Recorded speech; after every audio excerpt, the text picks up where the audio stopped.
Before we begin, let me ask you something. What does it mean for a civilization to fall? Is it the loss of territory, the collapse of government, the silence of an emperor's throne? Or is it something slower, something quieter? A transformation so gradual that those living through it barely notice the change. Tonight, we are not just telling the story of the Roman Empire. We are tracing a civilization from myth to republic to empire to fragmentation and finally to transformation. Across nearly 15 centuries, from a cluster of huts beside the Tiber River to a city that ruled 3 continents, from citizen farmers to professional armies, from pagan sacrifice to Christian empire, and from Augustus to the fall of Constantinople. But this will not be a list of emperors. It will not be a parade of battles. It will be an examination. How Rome built power, how it structured authority, how it adapted under pressure, and how those adaptations both saved it and slowly reshaped it. If you enjoy long-form historical journeys, the kind you can drift into and wake from with a deeper understanding of the world, consider subscribing now. Because this is not just a story about Rome, it is a story about power, institutions, ambition, resilience, and the fragile balance between order and collapse. Now, let us return to the banks of the Tiber, to a time when Rome was not yet Rome. Rome did not begin as an empire. It did not begin as a republic. It began as a cluster of settlements in the region the Romans later called Latium. Archaeology tells us that by the 10th to 8th centuries BCE, small Latin-speaking communities occupied the hills along the lower Tiber River. These were not cities. They were pastoral villages, wooden huts, grain storage pits, burial grounds. What later tradition called the 7 Hills were once separate elevations divided by marshland. The Forum, the future political heart of Rome, was originally swamp. The myth of Romulus and Remus emerges centuries later, but it encodes something real, the idea of duality, rivalry, violence at foundation. Fratricide in the legend mirrors the reality of early inter-village consolidation. Urbanization rarely occurs peacefully. By the mid-8th century BCE, these hill communities began to coalesce. This process, known to historians as Synoecism, is visible in shared burial customs and defensive cooperation. Rome was not born in a single moment. It formed gradually. The date, 753 BCE, calculated by later Roman scholars, is symbolic. But symbolism matters. Romans needed a fixed beginning. They needed origin clarity to legitimize continuity. The she-wolf, the divine parentage, the sacred boundary plowed by Romulus. These were narrative tools. They asserted destiny, and destiny strengthens cohesion. By the 7th and 6th centuries BCE, Rome entered a new phase. Here, the archaeological record becomes clearer. Etruscan influence intensified. To the north, the Etruscan cities were more advanced in metallurgy, urban planning, and monumental architecture. Rome did not resist this influence, it absorbed it. The Cloaca Maxima, one of the earliest large-scale drainage systems in Europe, transformed swamp into civic space. The Forum Romanum emerged as a centralized gathering place. Stone temples replaced wood structures. Religious offices formalized. The kings traditionally listed, whether fully historical or partly reconstructed, represent stages of institutional development. Numa Pompilius reflects ritual consolidation. Roman religion was contractual. Ritual precision ensured divine favor. The office of Pontifex Maximus oversaw sacred law. Religion was not private belief, it was state infrastructure. Servius Tullius represents something even more significant. He reorganized Roman society not by clan alone, but by property class. The so-called Servian reforms divided male citizens into wealth categories tied to military obligation. Political voting blocks, the centuries, were weighted by property. This created a system where military contribution and political influence were structurally connected. Rome was becoming a military civic state. By the late Monarchy, the city's population may have approached 30 to 40,000. For central Italy, this was substantial. More importantly, Rome had developed three critical traits: absorption, infrastructure, institutional layering. These traits, not myth alone, explain survival. But monarchy contains a structural flaw. Authority concentrates, legitimacy narrows. When Tarquinius Superbus ruled without consultation of Senate elites, he disrupted aristocratic balance. The outrage over Lucretia, whether historically precise or rhetorically amplified, served as catalyst. The monarchy fell in 509 BCE. What replaced it was not democracy, it was aristocratic power sharing. And it was revolutionary in form. The Roman Republic was not improvised, it was engineered. Its core principle was rotation.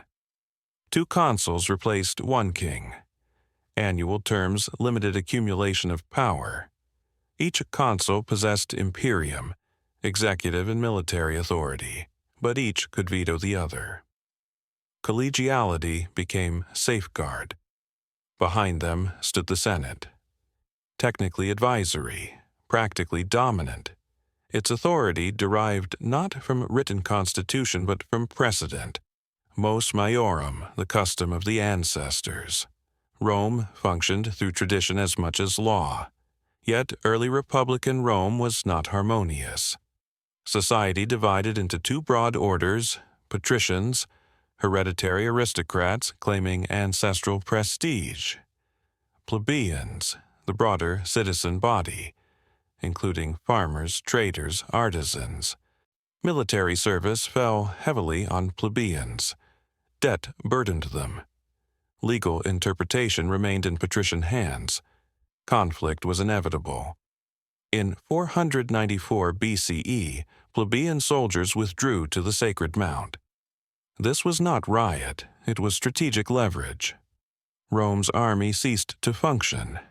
The patricians faced an existential choice: compromise or collapse.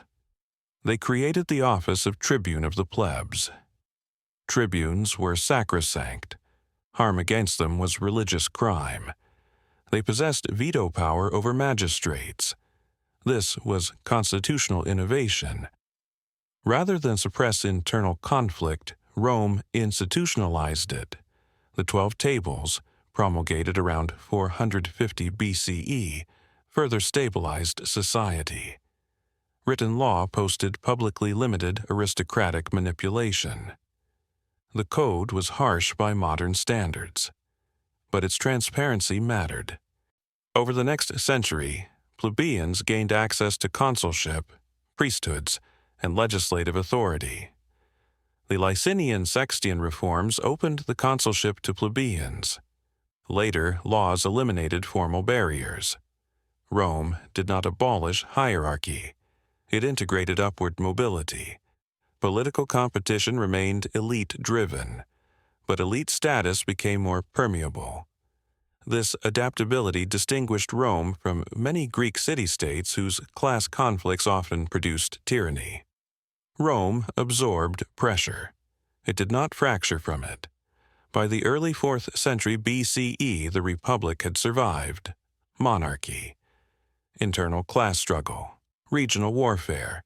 Its institutions were still relatively small-scale, designed for a central Italian state. But they were flexible, and flexibility would soon be tested far beyond Latium.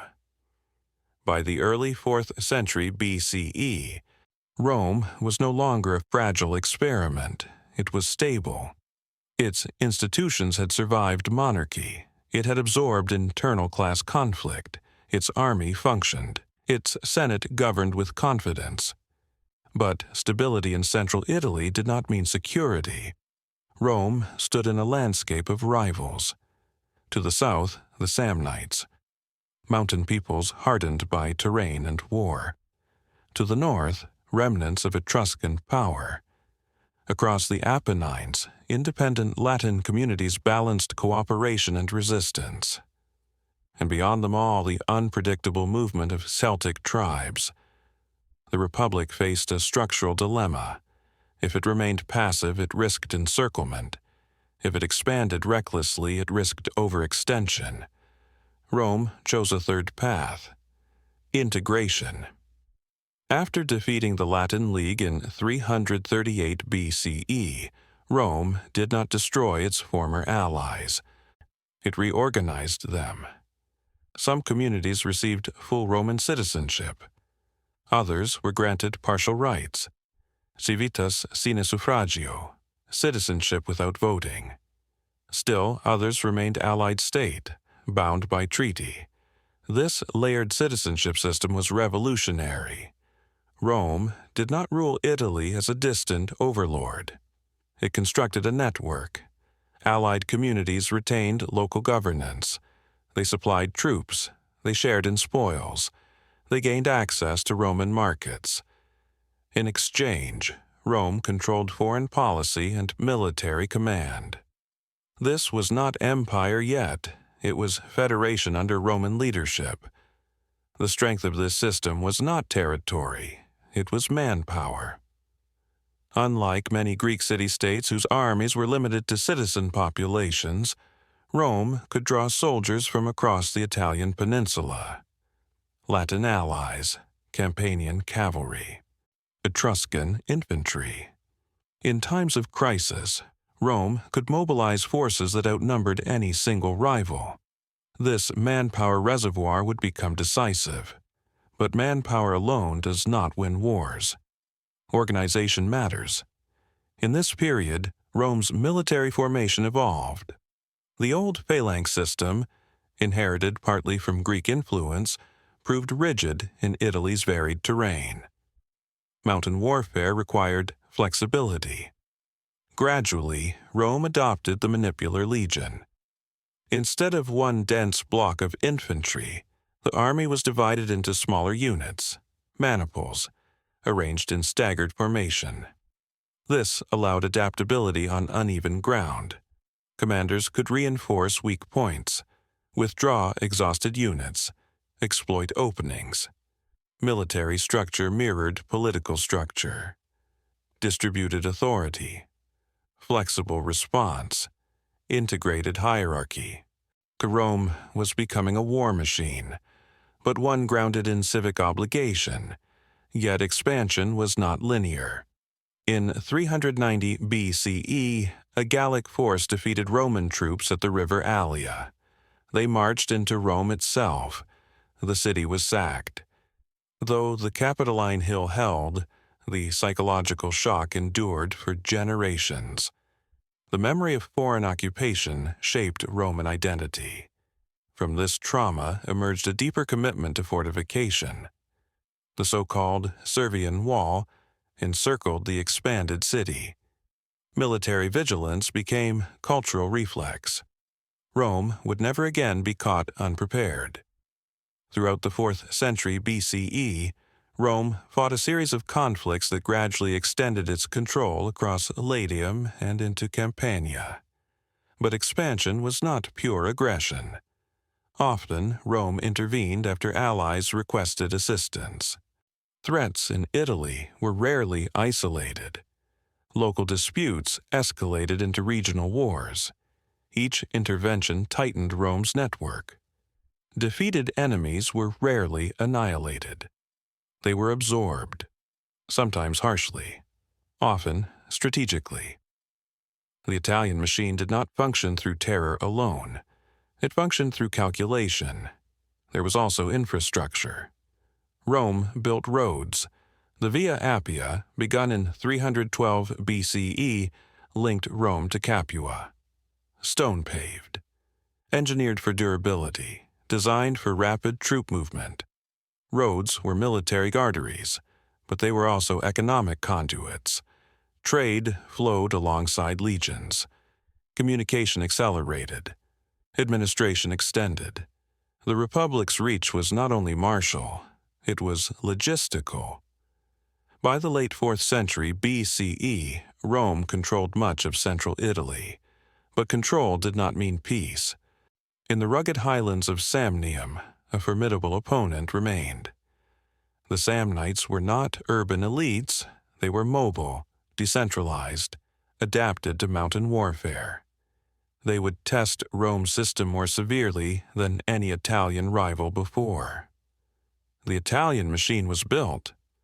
Now it would be stressed, and in that stress it would refine itself further. The Italian machine was efficient, but it had not yet faced a prolonged, adaptive opponent on difficult terrain. The Samnites were not a centralized kingdom. They were a confederation of highland tribes living in the Apennine Mountains. They did not rely on large urban centers. They did not depend on monumental architecture. They did not fight on open plains where Roman formations excelled. They fought in hills, in narrow passes, in broken ground. And they knew the terrain intimately.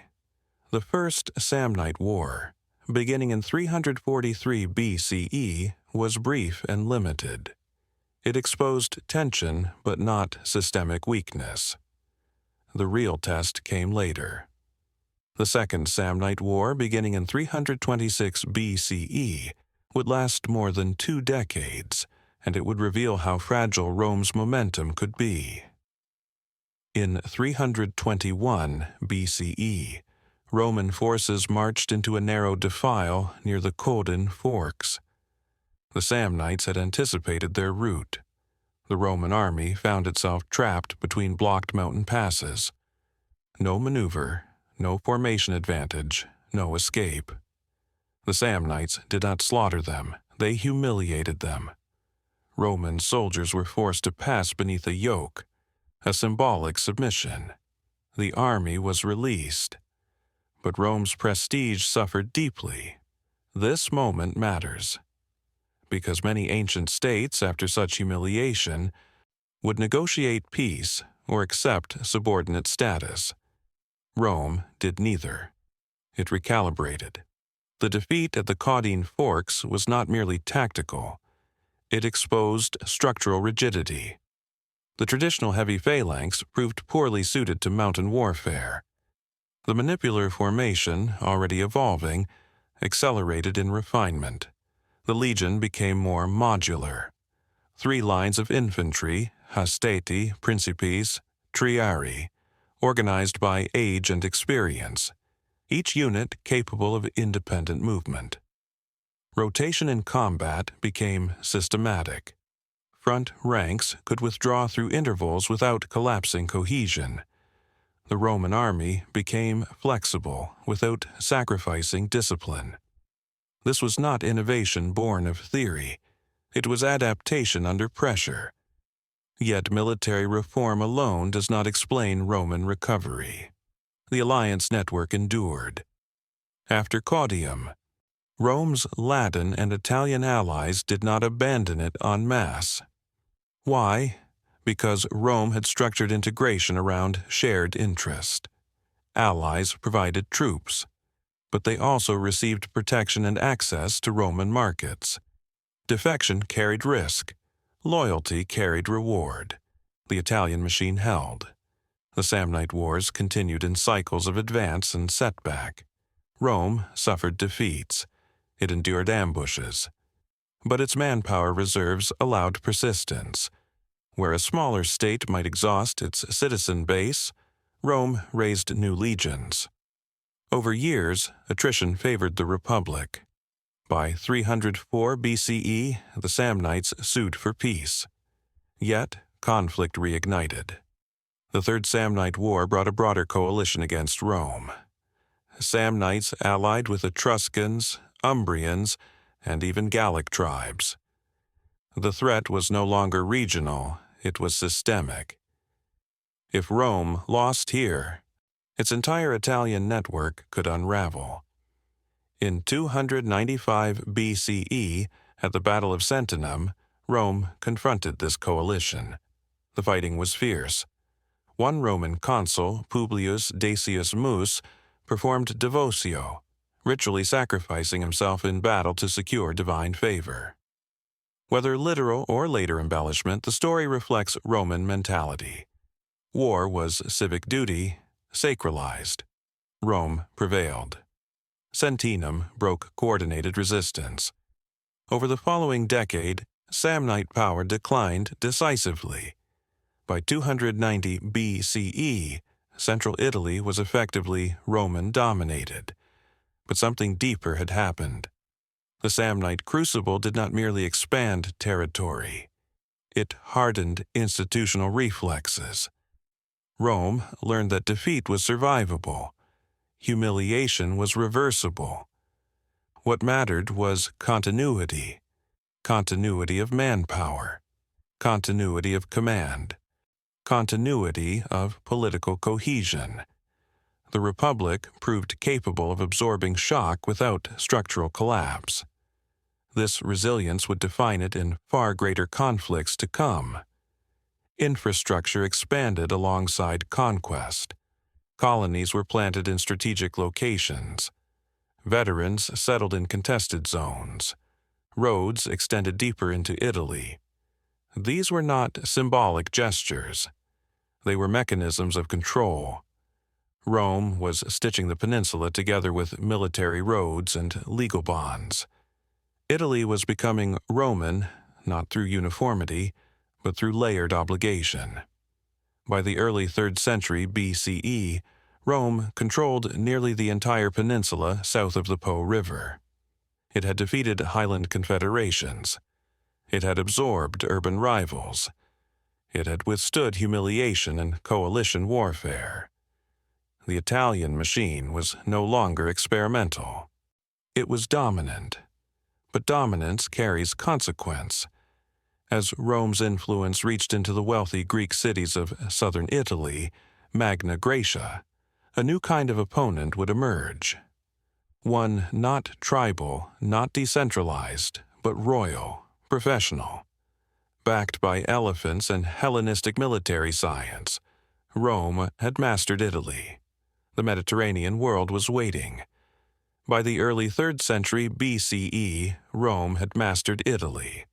The Samnites were subdued, the Etruscans neutralized, the Latin network secured. But southern Italy was different. There, along the coast, stood the cities of Magna Graecia, Greek in language, Greek in architecture, Greek in political culture. Tarentum was the most powerful among them. It possessed a navy. It maintained diplomatic ties with the Hellenistic kingdoms that had emerged after Alexander the Great. Rome had entered Campania. It had planted colonies. It had extended influence southward. To Tarentum, this expansion felt like encroachment. When a Roman fleet appeared in waters Tarentum considered its own, conflict escalated. The city sought help, not from another Italian tribe, but from a king. Pyrrhus of Epirus. Pyrrhus was no local warlord. He was a Hellenistic monarch, trained in the military traditions that descended from Alexander. He commanded professional soldiers, heavy phalanxes, Thessalian cavalry, war elephants. To Rome, this was a different category of threat. When Pyrrhus landed in Italy in 280 BCE, he brought not only troops, but prestige. For the first time, Rome faced a commander whose strategic education matched the greatest generals of the age. The Battle of Heraclea was the first test. Roman legions clashed with Macedonian-style phalanx formations. Initially, the fighting was balanced. Then, the elephants advanced. To Roman horses, unused to such beasts, panic spread. The Roman line fractured. Pyrrhus won the field. But victory did not end the war. The following year at Asculum, the armies met again. Once more, Pyrrhus prevailed. But the cost was severe. Losses among his veteran troops could not be easily replaced. It is from this campaign that we derive the phrase Pyrrhic victory, a triumph that destroys the victor's strength. Here lies the structural insight. Pyrrhus fought as a monarch with limited manpower. Rome fought as a federation with depth. Roman casualties were heavy, yet Rome raised new legions. Allied communities continued to supply troops. The Italian machine absorbed shock in ways Pyrrhus could not match. There was another difference. Pyrrhus sought decisive engagement. Rome learned patience. Instead of collapsing after defeat, the Senate refused negotiation. Envoys from Pyrrhus offered terms. Rome declined. The Republic would not recognize foreign kings as arbiters of Italian destiny. The war extended. Pyrrhus campaigned in Sicily against Carthaginian interests, attempting to build broader support. But Sicilian politics were unstable. Greek cities quarreled. Carthage resisted. Pyrrhus's resources thinned. When he returned to Italy, he no longer possessed the initiative. In 275 BCE, at the Battle of Beneventum, Roman forces held firm. The elephants failed to break the line. Pyrrhus withdrew from Italy soon after. Rome had survived its first major confrontation with the Hellenistic world. The significance of this conflict extends beyond battlefield outcome. Rome learned that professional monarchic armies were not invincible. It learned that flexibility could counter rigidity. The manipular legion proved adaptable against the phalanx. Roman officers studied their opponents carefully. They did not merely resist, they learned. Equally important was psychological transformation. Before Pyrrhus, Rome's wars had been regional. After Pyrrhus, Rome understood that Mediterranean powers were within reach. Tarentum eventually fell. Southern Italy was absorbed. The entire peninsula south of the Po River now lay under Roman influence. But the encounter had changed Rome's horizon.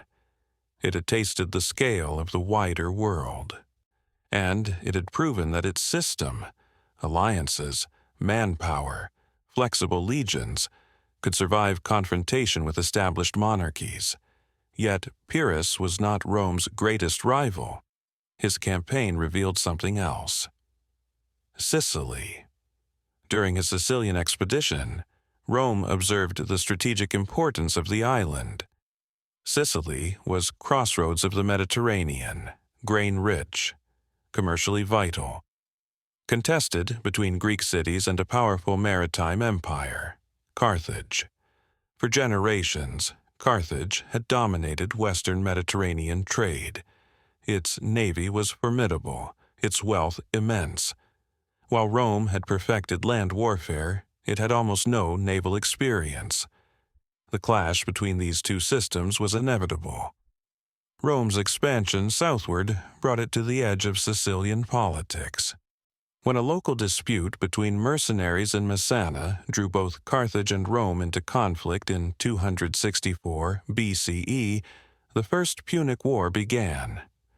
Rome had mastered Italy. Now it would confront a maritime superpower, and it would be forced to reinvent itself once again. When the First Punic War began in 264 BCE, Rome was supreme on land. Carthage was supreme at sea. The two powers were structurally different. Rome was a land-based republic, built upon citizen infantry and Italian manpower reserves. Carthage was a maritime empire, centered in North Africa, sustained by trade networks stretching across Spain, Sicily, and beyond. Its strength lay in ships, in sailors, in commercial wealth.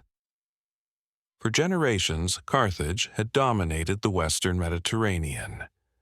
Rome had almost no navy. The dispute that triggered war was minor in origin. A group of mercenaries, the Mamertines, had seized the city of Messana in Sicily. Threatened by both Syracuse and Carthage, they appealed to Rome for protection. The Senate hesitated. Intervention meant crossing the strait into Sicilian affairs. It meant confronting Carthage directly.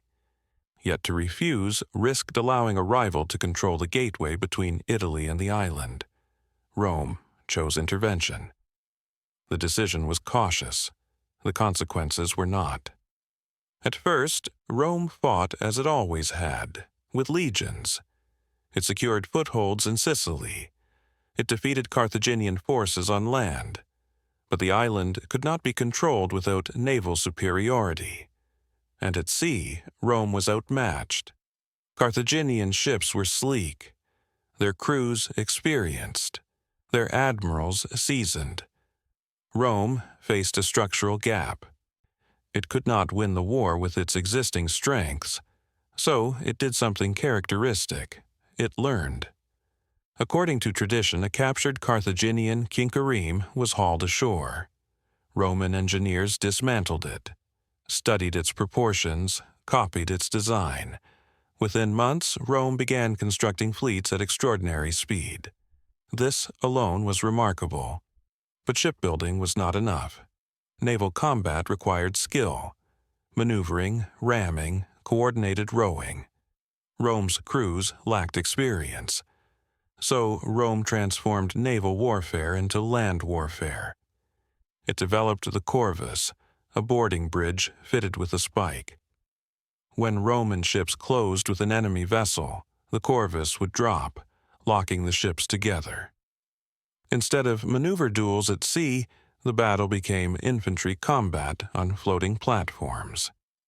This was strategic adaptation. Rome converted weakness into familiar terrain. At the Battle of Mylae in 260 BCE, Roman forces won their first major naval victory using this method. The shock was significant. Carthage had not expected its naval dominance to be challenged so quickly. The war extended over 2 decades. Battles raged across Sicily. Fleets clashed repeatedly. Rome suffered catastrophic losses, not always to Carthage, but to storms. Inexperienced crews and overloaded ships proved vulnerable to Mediterranean weather. At one point, hundreds of Roman ships were lost at sea, and yet Rome rebuilt. This is the core structural insight. Rome treated defeat not as finality, but as expenditure. The Italian manpower system supplied rowers. Allies contributed resources. The Senate authorized new construction. The war became a contest not merely of tactics, but of endurance. Carthage, too, was wealthy, but its model relied more heavily on mercenary forces and professional sailors. Losses were harder to replace quickly. Roman persistence became decisive.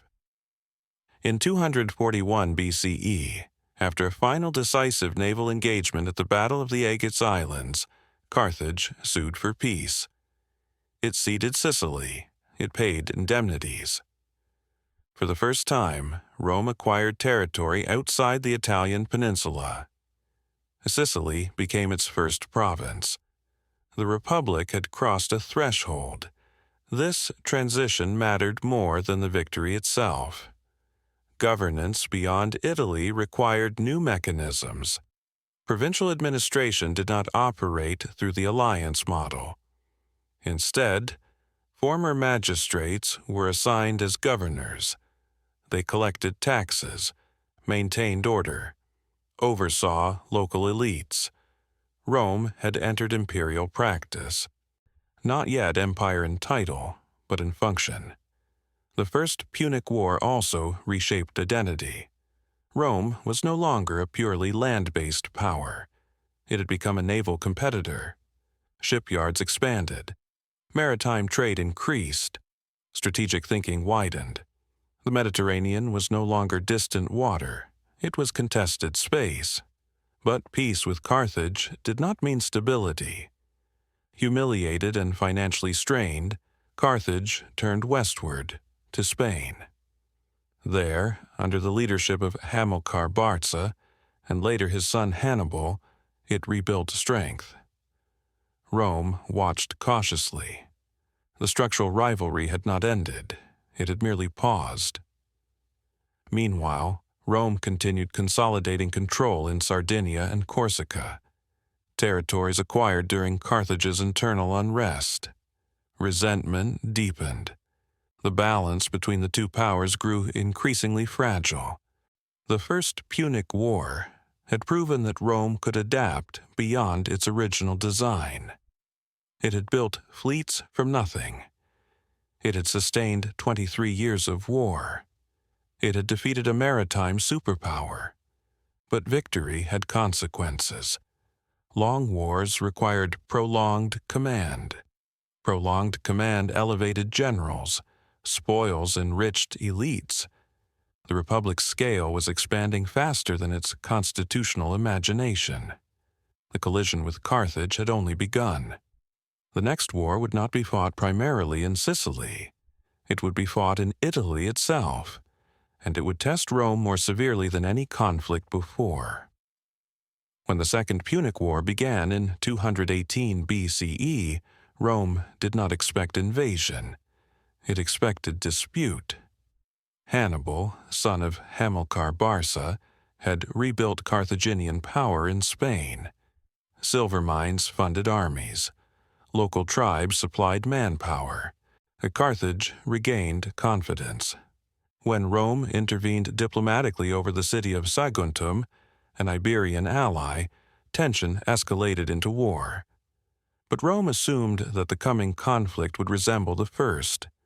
Naval movements, Sicilian campaigns, peripheral fighting. Hannibal chose something else. He marched, not toward Sicily, but toward Italy. In one of the most audacious campaigns in military history, Hannibal led his army from Spain, across southern Gaul, and over the Alps. The journey cost him dearly. Cold, desertion, mountain warfare, yet enough survived. When Hannibal descended into northern Italy, Rome faced what it had never faced before, a foreign army operating inside the peninsula. The first clashes were disastrous. At the Tiber River, Roman forces were drawn into battle under unfavorable conditions. At Lake Trasimene, Hannibal executed a near-perfect ambush. An entire Roman army was destroyed. Then came Cannae. In 216 BCE, Rome assembled one of the largest armies it had ever fielded, perhaps 80,000 men. The objective was clear: crush Hannibal through mass. But Hannibal did not meet force with force. He used flexibility. His center bent inward, absorbing Roman pressure. His cavalry overwhelmed the flanks. Then the encirclement closed. Cannae became one of the most complete tactical annihilations in recorded history. Tens of thousands of Romans died. Consuls fell. Senators perished. The scale of loss was almost unimaginable. This is the moment where most ancient states would collapse. A defeated army, a foreign invader on home soil, allies wavering. Yet Rome did not sue for peace. The Senate refused ransom for captured soldiers. Public mourning was restricted. Negotiation with Hannibal was rejected. Instead, Rome shifted strategy. Quintus Fabius Maximus advocated caution. Avoid decisive battle, shadow Hannibal, harass supply lines. The so-called Fabian strategy was unpopular at first. Romans valued bold engagement, but the Republic began to understand that time was its greatest ally. Hannibal could win battles. He could not replace losses as easily as Rome could. The Italian alliance network, though strained, did not disintegrate entirely. Some southern cities defected, but the Latin core held. The deeper integration system proved resilient. Meanwhile, Rome expanded the theater of war. campaigns intensified in Spain. A young commander, Publius Cornelius Scipio, emerged. He understood that Hannibal's strength rested on Carthaginian resources abroad. By targeting Spain, Rome attacked the supply base. Gradually, Carthage's Iberian holdings fell. Scipio then carried the war into North Africa itself. This was strategic inversion. If Hannibal could invade Italy, Rome could threaten Carthage directly. Hannibal was recalled. In 202 BCE, at the Battle of Zama, Scipio defeated him. The Roman army, now experienced against elephants and cavalry, held firm. Carthage surrendered. It lost its fleet, its empire, its diplomatic autonomy. Rome emerged as dominant power in the Western Mediterranean.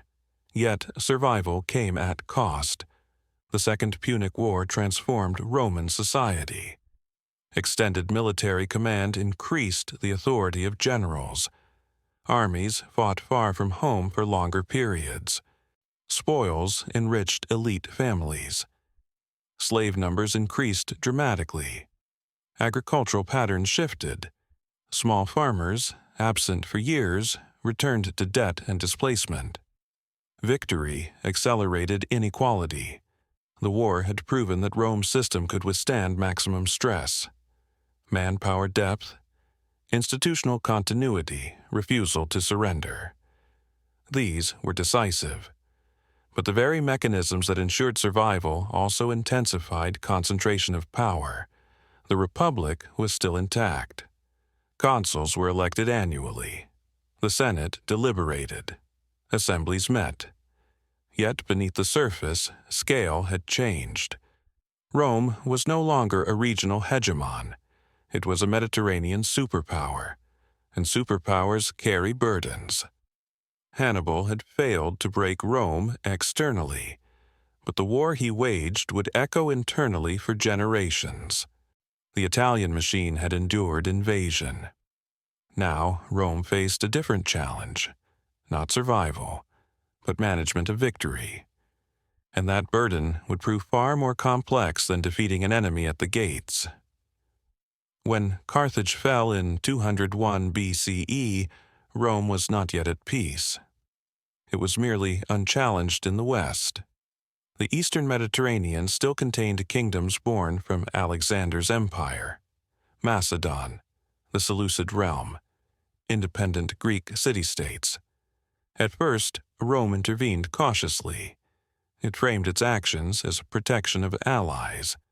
But each intervention ended the same way: Roman victory. Philip V of Macedon was defeated. Antiochus III of the Seleucid kingdom was driven back. Greek autonomy diminished. By the mid-2nd century BCE, Rome dominated the Mediterranean basin, and domination reshapes identity. The wars in the East brought something Italy had never seen before: scale of wealth beyond agrarian accumulation. Tribute payments, war indemnities, royal treasuries seized.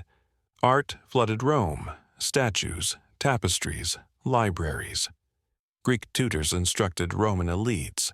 Philosophy entered aristocratic households: Stoicism, Epicureanism, rhetoric schools. Some embraced this cultural influx, others feared it. Cato the Elder warned that Greek luxury would corrupt Roman discipline. This tension between austerity and refinement signaled deeper change. Rome was no longer a hardened republic of modest farmers. It was absorbing the culture of conquered civilizations. Economically, the transformation was structural.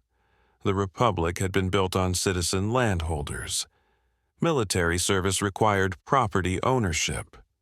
But prolonged overseas campaigns kept farmers away from their fields for years. When they returned, many found debt waiting. Meanwhile, wealthy elites purchased land aggressively.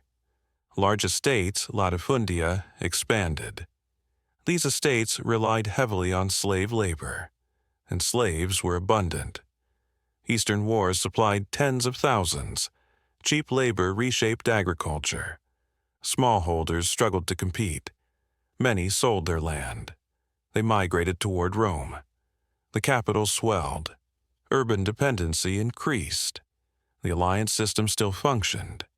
Italian communities supplied troops, but spoils were not evenly distributed. Elite families, especially those who governed provinces, accumulated extraordinary fortunes. Provincial administration created new opportunities. Governors wielded immense authority. Tax collection contracts were auctioned to equestrian financiers. Accountability was limited. Distance weakened oversight. Corruption grew. The Republic had never been designed to supervise overseas empire with precision. Its institutions assumed local scale. Now they managed 3 continents. Politically, competition intensified. Success abroad translated into prestige at home. Triumphs became public theater. Generals paraded captives and treasure through the streets of Rome. Crowds cheered. Ambition sharpened. The cursus honorum, the sequence of political offices, remained formally intact. But scale distorted it. Command in a province could last years. A successful general returned with loyal veterans and personal wealth. The balance between Senate authority and individual charisma became more fragile. Another shift unfolded quietly. Citizenship remained largely Italian. Yet Rome governed vast populations without integrating them fully. Provincial subjects paid taxes without direct political voice. The old republican framework, designed for a city-state and its allies, was now imperial in practice. But it lacked imperial constitution. Rome had expanded without redesigning itself. In 146 BCE, 2 symbolic acts marked transition. Carthage was destroyed. Corinth was sacked. In the same year, Rome eliminated major rivals in both West and East. Total dominance. But with dominance came absence of external restraint. For generations, fear of Carthage had imposed discipline. Now no peer competitor remained. Competition turned inward. Wealth disparities widened. Urban crowding increased. Veterans demanded land. And the Senate, accustomed to elite consensus, faced new pressures it had not evolved to manage. The cultural transformation deepened. Roman elites, increasingly educated in Greek philosophy, debated justice and virtue, while presiding over systems that produced inequality. Public spectacles grew grander. Private estates more luxurious. Traditional rhetoric of emos maiorem, the way of the ancestors, persisted. But material reality diverged. The Republic still called itself a community of citizens. In practice, it governed as imperial hegemon. By the late 2nd century BCE, structural tension was visible. Displaced farmers filled Rome's streets. Veterans sought compensation.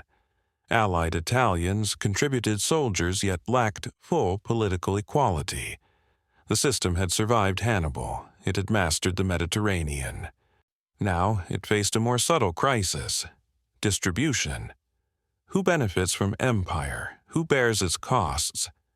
The next phase of Roman history would not be defined by foreign kings.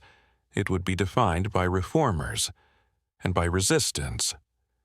The Republic had absorbed external shock. It now confronted internal fracture.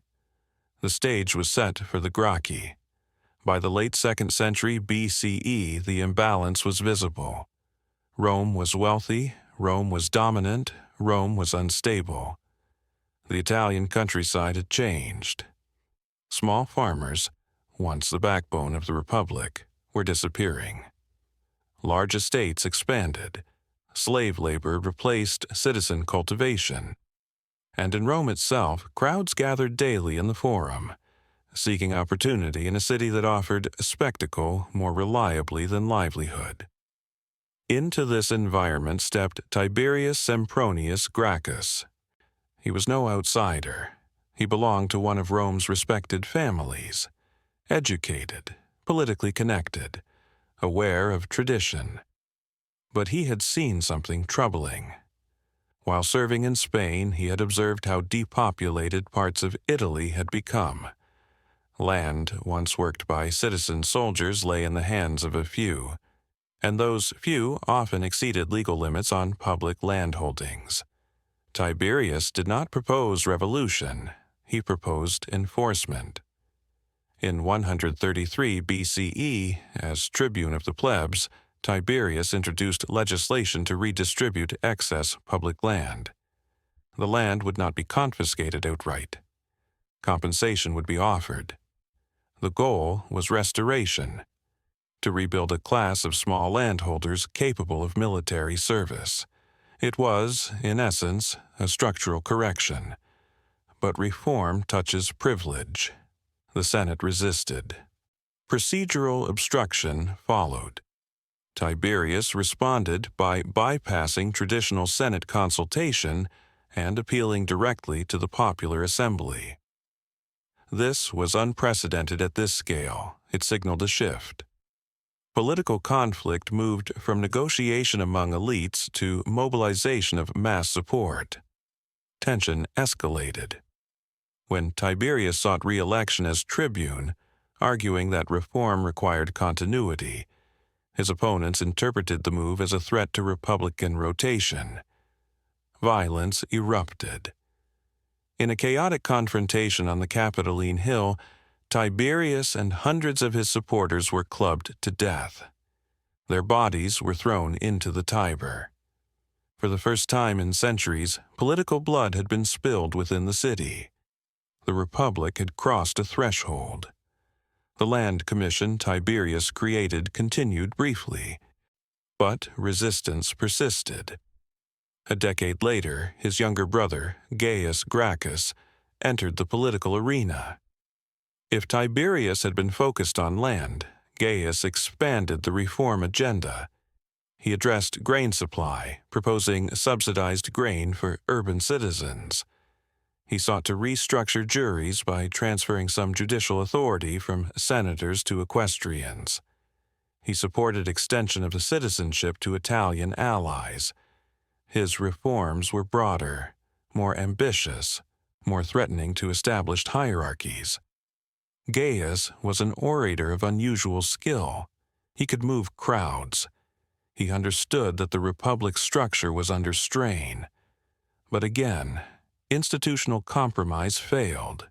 Senatorial resistance hardened. Political polarization deepened.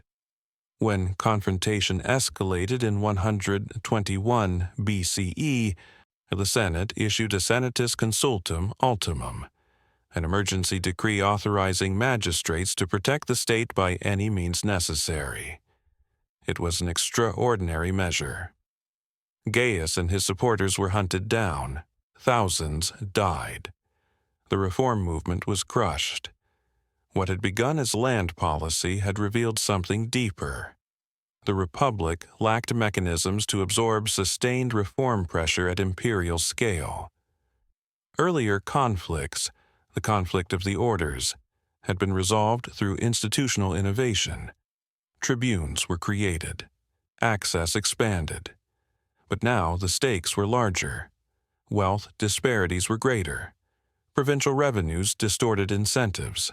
Elite consensus, once the stabilizing force of the Senate, fractured.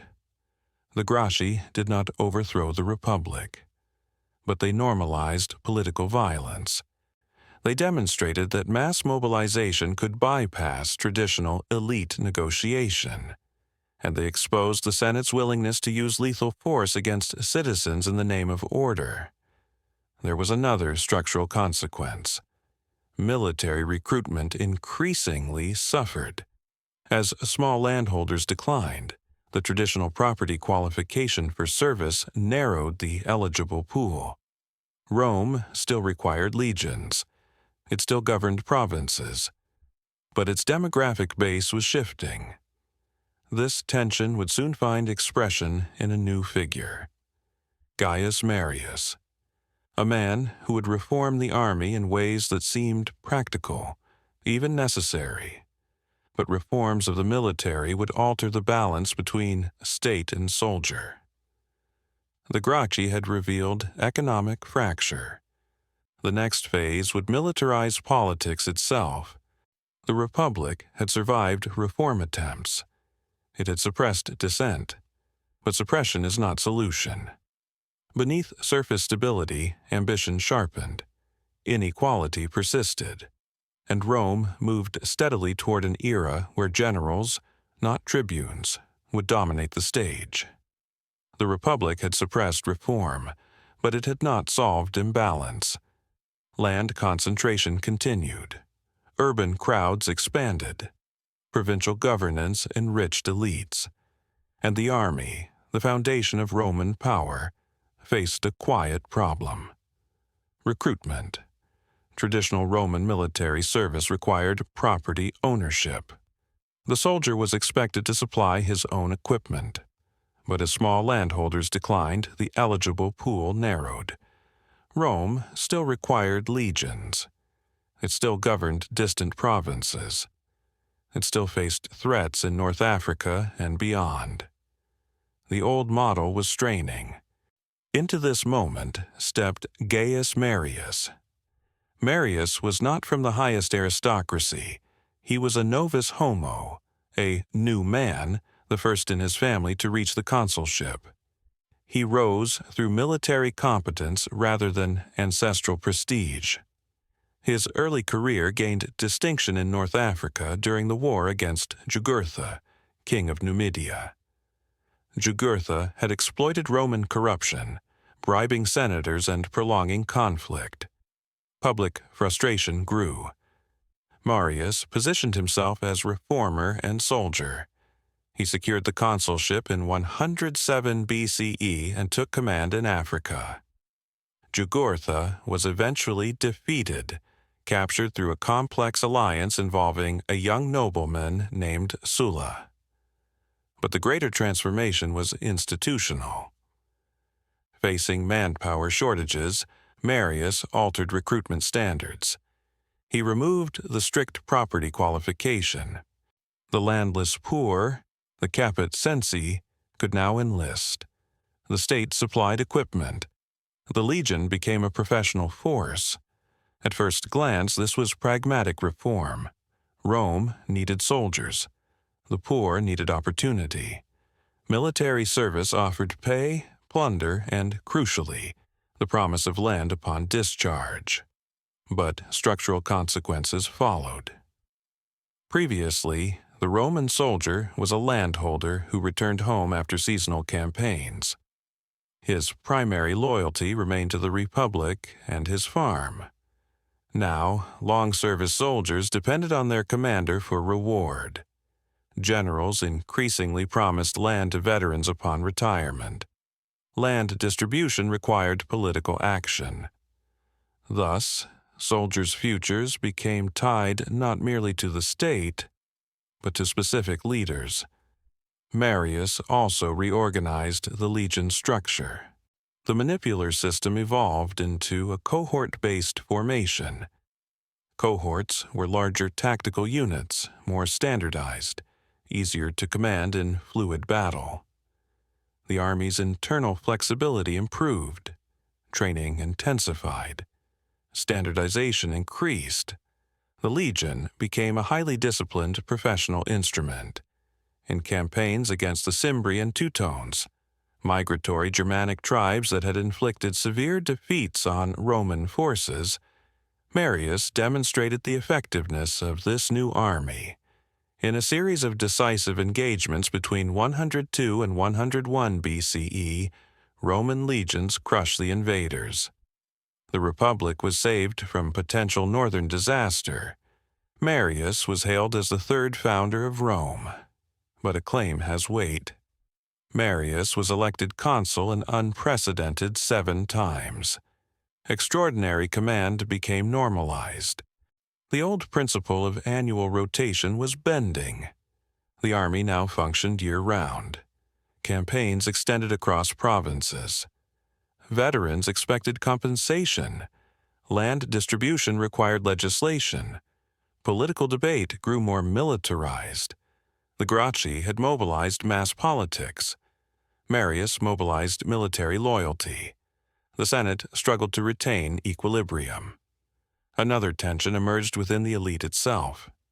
Lucius Cornelius Sulla, an aristocrat who had served under Marius, resented being overshadowed.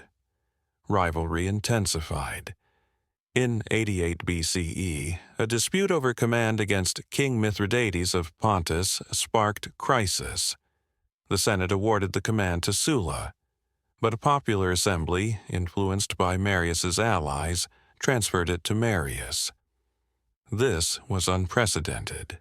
Military command, once governed by elite consensus, became prize in factional struggle. Sulla responded with something unimaginable only a generation earlier. He marched his army on Rome. This was the true legacy of Marian reform. An army loyal to its general could be turned inward. Soldiers followed Sulla not because the Republic commanded it, but because he did. Rome had crossed another threshold. Military power entered the city. The boundary between foreign war and domestic politics dissolved. It would be simplistic to blame Marius alone. His reforms addressed real structural strain. Without professionalization, Rome may have failed against external threats. But institutions are ecosystems. When one component shifts, others adjust, sometimes violently. The professional army made empire sustainable. It also made civil war possible. The Republic had relied on balance between Senate and assemblies, between magistrates, between elite families. Now it depended increasingly on commanders. The age of generals had begun. Marius himself would briefly regain influence after Sulla's first march, but the rivalry had shattered norms. Bloodshed within Rome became thinkable. The precedent was set. If a general believed the state had wronged him, he might correct it by force. The Republic still functioned outwardly. Elections continued, laws were debated, but its internal equilibrium was weakening. The next phase would not be reform, it would be domination. And Sulla, cold, aristocratic, calculating, would demonstrate what happens when military authority claims constitutional supremacy. When Sulla marched on Rome in 88 BCE, he did more than seize power. He shattered taboo. For centuries, Roman armies had defended the state. They had not invaded it. The pomerium, the sacred boundary of the city, symbolized separation between military command and civic life. Sulla crossed it with armed legions, and the Republic did not stop him. The immediate cause was a dispute over command. Mithridates VI of Pontus had launched a violent uprising in Asia Minor. Roman citizens and merchants were massacred in large numbers. The war promised glory and enormous wealth. The Senate had granted command to Sulla, but Marius, through allies in the popular assembly, maneuvered to have it reassigned. To Sulla, this was not mere rivalry. It was constitutional violation. He chose force. His soldiers, loyal to him, bound by expectation of reward, followed. Rome fell not to barbarians, but to its own legions. Sulla secured control and departed east to fight Mithridates. But the internal conflict was not finished. Marius returned to Rome in Sulla's absence. Violence erupted again. Executions followed. Political vengeance replaced debate. When Sulla returned victorious from the eastern campaign, he came not as magistrate, but as conqueror. In 82 BCE, he defeated Marian forces and entered the city once more. This time, he would not relinquish control easily. Sulla was appointed dictator, not in the traditional emergency sense of 6-month duration, but indefinitely. He claimed his objective was restoration, to strengthen the republic, to reinforce senatorial authority, to prevent future populist disruption. His method was terror. Prescriptions were published, lists of enemies posted in the forum. Anyone named could be killed without trial, property confiscated, families ruined, rewards offered for those who carried out executions. Thousands died. Among them were not only political rivals, but men whose wealth was attractive to Sulla's supporters. The prescriptions were political cleansing and financial redistribution. Sulla then embarked on constitutional reform. He expanded the Senate to roughly 600 members. He curtailed the powers of the tribunes, limiting their ability to initiate legislation. He strengthened the courts under senatorial control. He sought to reassert aristocratic dominance. On paper, Sulla restored order. In practice, he entrenched precedent. A general had used military force to seize the capital. He had ruled by decree. He had killed opponents without due process. He then voluntarily resigned and retired.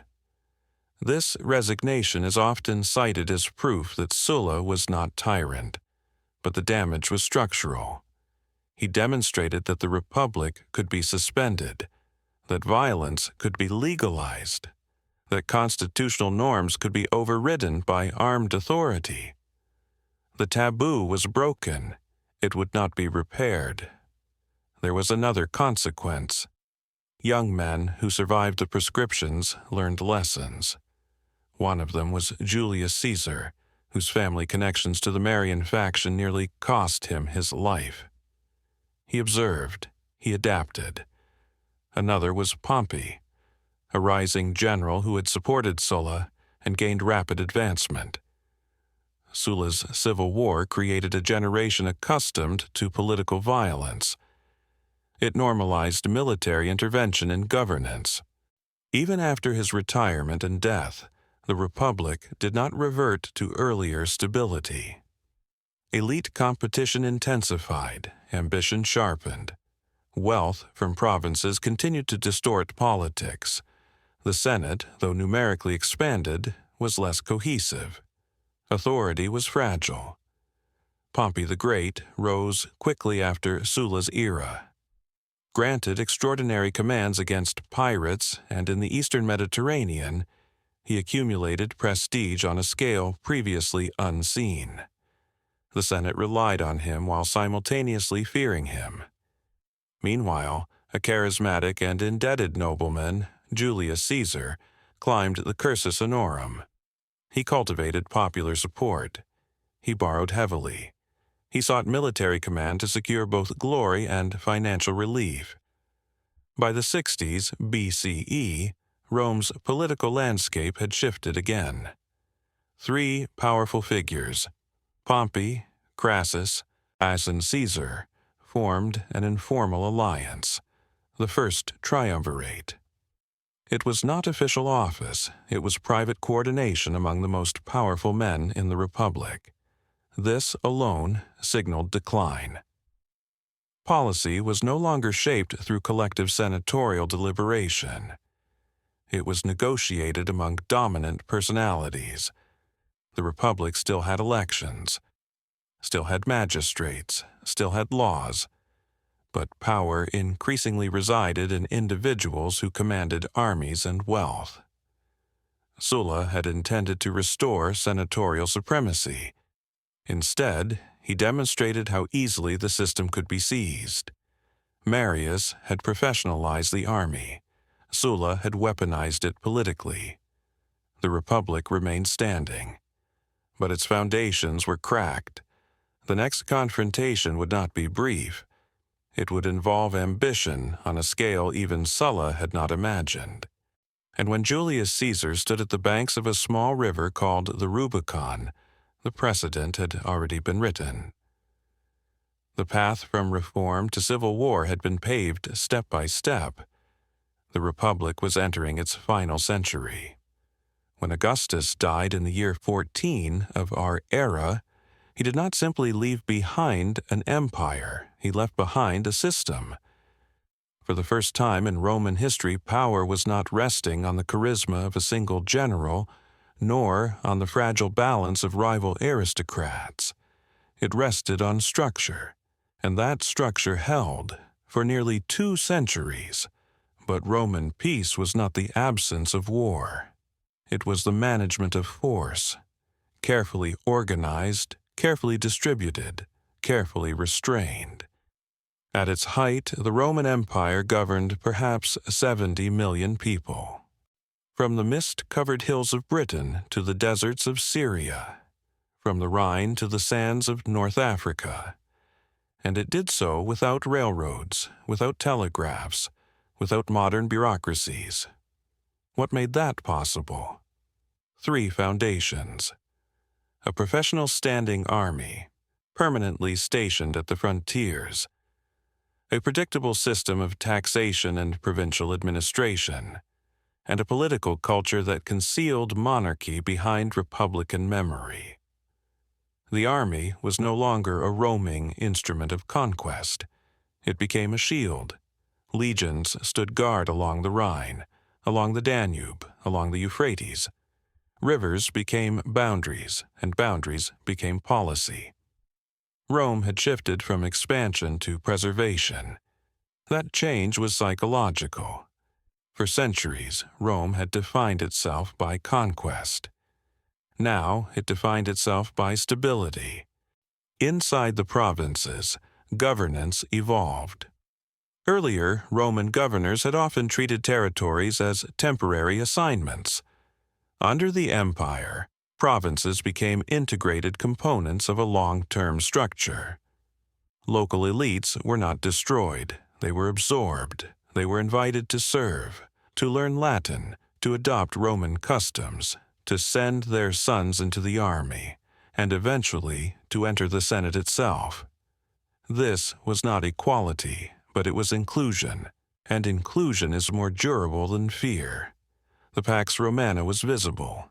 It stood in stone. Cities multiplied across the empire, forums for commerce, bath complexes for social life, amphitheaters for spectacle, aqueducts for water. These were not luxuries. They were instruments of cohesion. Shared space creates shared identity. Roman roads stretched more than 250,000 miles. Messages could travel across continents in weeks. Merchants moved grain from Egypt to Italy. Silk passed through Syria. Spices arrived from India.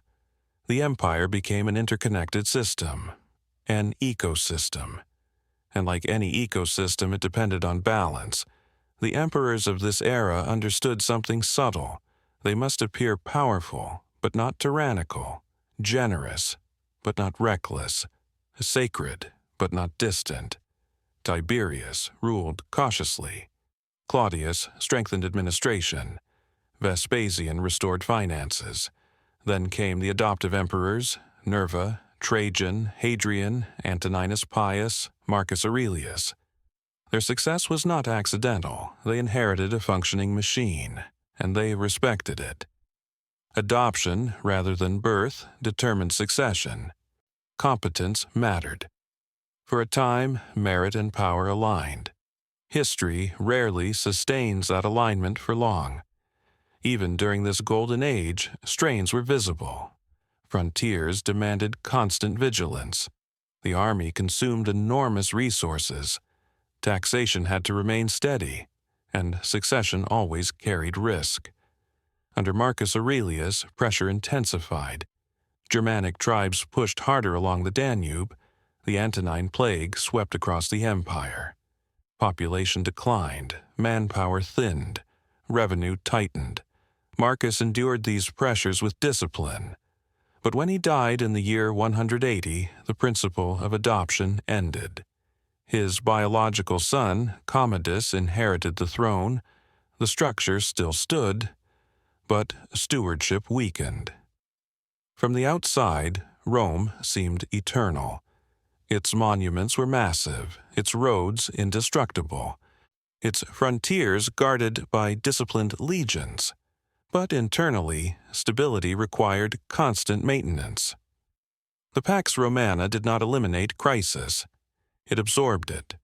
For nearly 200 years, institutions adapted faster than threats emerged. That balance was delicate, and delicate balances rarely endure forever. In the next chapter, we will see what happens when equilibrium begins to falter, not suddenly, not dramatically, but gradually. Peace does not collapse in a single moment. It thins, it stretches, it strains, and then, almost imperceptibly, it begins to break. Rest now in the calm of Rome's golden age, because the silence you hear is not permanent. It is simply the quiet before transition. The silence did not shatter all at once. It faded. When Marcus Aurelius died in 180, Rome did not tremble. There was no invasion at the gates, no civil war erupting overnight. There was simply succession. And that, quietly, was enough. Commodus inherited an empire still vast, still wealthy, still orderly. But he did not inherit his father's temperament. Where Marcus had viewed power as burden, Commodus viewed it as entitlement. Where Marcus had endured war reluctantly, Commodus sought spectacle eagerly. He withdrew from frontier campaigns. He preferred Rome, the arena, the applause. He fought as a gladiator, carefully staged combats where defeat was impossible and praise was mandatory. To the masses, this was entertainment. To the Senate, it was humiliation. The emperor, once guardian of order, now performed for it. Yet the empire did not immediately collapse. Administration continued. Governors governed. Taxes were collected. The machinery still functioned. This is an important lesson. Systems do not fail the moment leadership falters. They persist, for a time, but strain accumulates beneath the surface. Commodus increasingly relied on favorites. Court intrigue multiplied. Executions of senators increased. Trust eroded. When power becomes personal rather than institutional, loyalty shifts. The army watched. The Praetorian Guard calculated. And in 192, Commodus was strangled in his bath. Not by foreign enemies, by insiders. The first rupture came from within. What followed was not stability, it was exposure. The Senate elevated Pertinax, a disciplined and frugal administrator. He attempted reform. He attempted restraint. He attempted to restore dignity. The Praetorian Guard murdered him after 3 months for refusing to grant them larger donatives. Then came one of the most astonishing moments in Roman history. The imperial throne was auctioned. Literally auctioned. Didius Julianus purchased it. For money. The illusion of sacred authority evaporated in a single afternoon. Rome had not lost territory. It had lost reverence. Provincial armies reacted with outrage. Commanders in the provinces refused to accept this degradation. 3 generals were proclaimed emperor by their legions. Civil war resumed. Out of this conflict emerged Septimius Severus, a capable soldier, a pragmatic ruler, a man who understood where real power now resided, not in the Senate, not in tradition, but in the army. He marched on Rome, disbanded the Praetorian Guard, reconstituted it with loyal troops, and restructured imperial governance around military loyalty. Here, the transformation deepens. Under Augustus, the emperor balanced army, senate, and provinces. Under Severus, the army became dominant. Pay increased. Privileges expanded. Military expenditure rose dramatically. The message was clear. Enrich the soldiers, Severus reportedly advised his sons, and scorn everyone else. This was not cruelty, it was realism. The empire survived through force, but force is expensive, and dependence on force reshapes politics. Civil authority weakened. Senatorial influence declined. Provincial governors were chosen less for pedigree and more for loyalty. The imperial office hardened. The facade of republican memory faded further. Severus's sons, Caracalla and Geta, were meant to rule jointly. They did not. Caracalla murdered his brother, then ordered his memory erased from inscriptions and statues, a chilling practice known as damnatio memoriae. Even in marble, memory became political. Caracalla then issued one of the most sweeping decrees in Roman history: citizenship for all free inhabitants of the empire, the Constitutio Antoniniana. On the surface, this was inclusion. In reality, it was a fiscal expansion. More citizens meant broader tax obligation, but symbolically it marked a turning point. Rome was no longer a city ruling provinces. It was a universal empire where citizenship had become abstract. Identity was no longer local, it was administrative. Yet, even as legal inclusion expanded, stability narrowed. Military costs climbed. Frontier pressure increased. Persia, under the new Sasanian dynasty, became more aggressive. Germanic confederations grew more coordinated. The emperor increasingly resembled a field commander rather than a civic leader. By the mid-3rd century, the pattern accelerated. Emperors rose and fell through military acclamation. Many ruled for only months. Some died in battle, others by assassination. The empire did not collapse, but it convulsed. Historians call this period the crisis of the 3rd century. It was not a single catastrophe, it was cumulative instability, economic inflation, currency debasement, breakaway states in Gaul and Palmyra, frontiers breached, legions proclaiming rival rulers, authority fragmented. And yet, even in crisis, Rome adapted. But adaptation required transformation. In the old principate, the subtle balance crafted by Augustus could not survive this scale of pressure. The next phase of Roman history would not attempt restoration. It would attempt redesign. Out of chaos would emerge a new imperial model, more rigid, more centralized, more overtly autocratic. The empire that began as a republic had become a monarchy in practice. It was about to become one in form. Rest now in the uneasy quiet of fracture. Because what follows is not merely decline, it is reinvention under duress. And Rome, when pressed hardest, has a habit of becoming something new. In the year 235, Emperor Severus Alexander was murdered by his own troops. With his death, the pattern became unmistakable. The imperial throne was no longer an office. It was a prize. For the next 50 years, Rome would experience something unprecedented. Not invasion alone, not rebellion alone, but systemic instability. Historians call it the crisis of the 3rd century, but to those living through it, it did not feel like a crisis. It felt like uncertainty without end.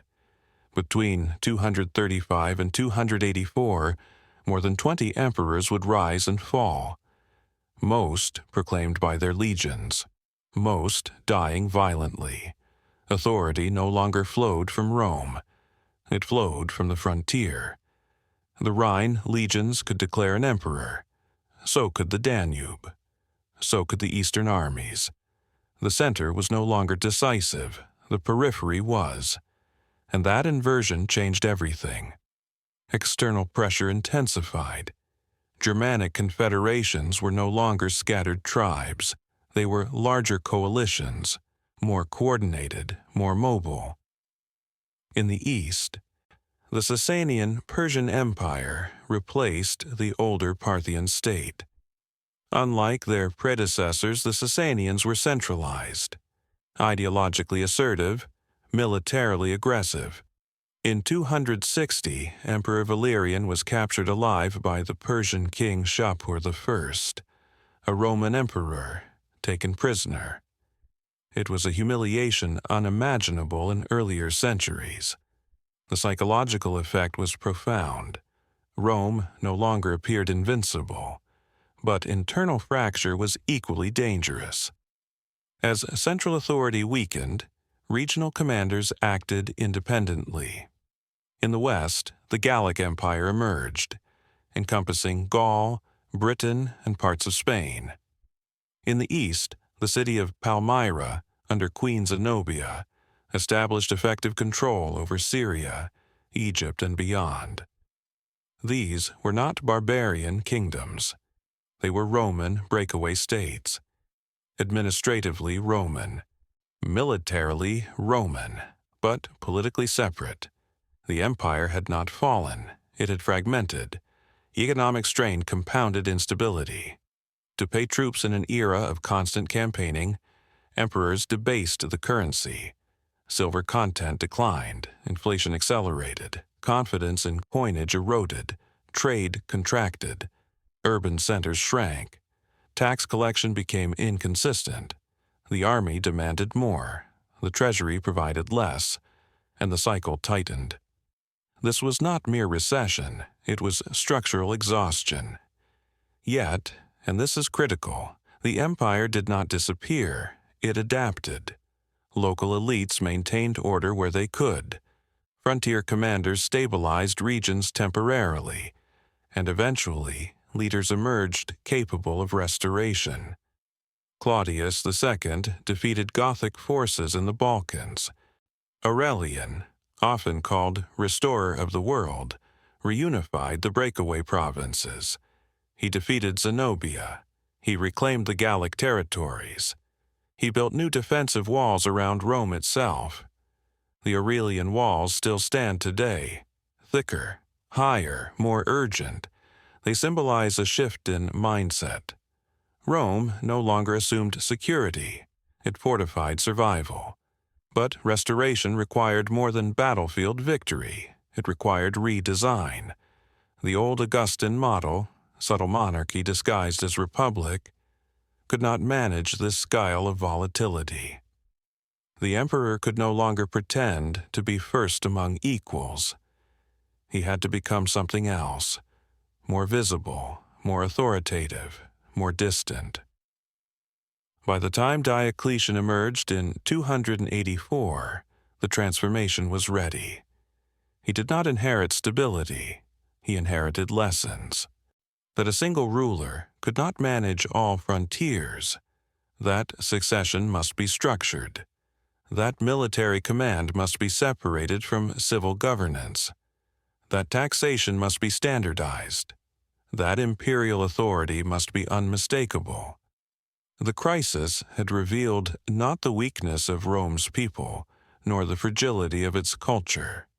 It revealed the limits of an earlier system. There is a temptation to see this period as decline. But decline implies inevitability. The 3rd century was not inevitable, it was pressure. An empire stretched to geographic and administrative extremes. When pressure exceeded elasticity, cracks formed. But the material did not shatter, it reformed. By the late 3rd century, Rome would no longer resemble the Principate of Augustus. It would become more bureaucratic, more militarized, more autocratic, less Roman in appearance, yet still Roman in identity. The transformation from classical empire to late antiquity began here, not with collapse, but with adaptation under fire. Rest now in the awareness that Rome has survived its greatest convulsion, because what comes next is not merely recovery, it is reinvention, a new imperial architecture, harder, stronger, more controlled. The empire that follows will look different, but it will endure. When Diocletian took power in 284, he did not attempt to restore the past. He studied its failure. The 3rd century had proven something undeniable. The empire was too vast for one man to govern alone. Frontiers erupted simultaneously. Usurpers rose wherever armies were stationed. Succession without structure invited chaos. Diocletian understood that survival required redesign, not cosmetic adjustment. Architectural change. He began with authority.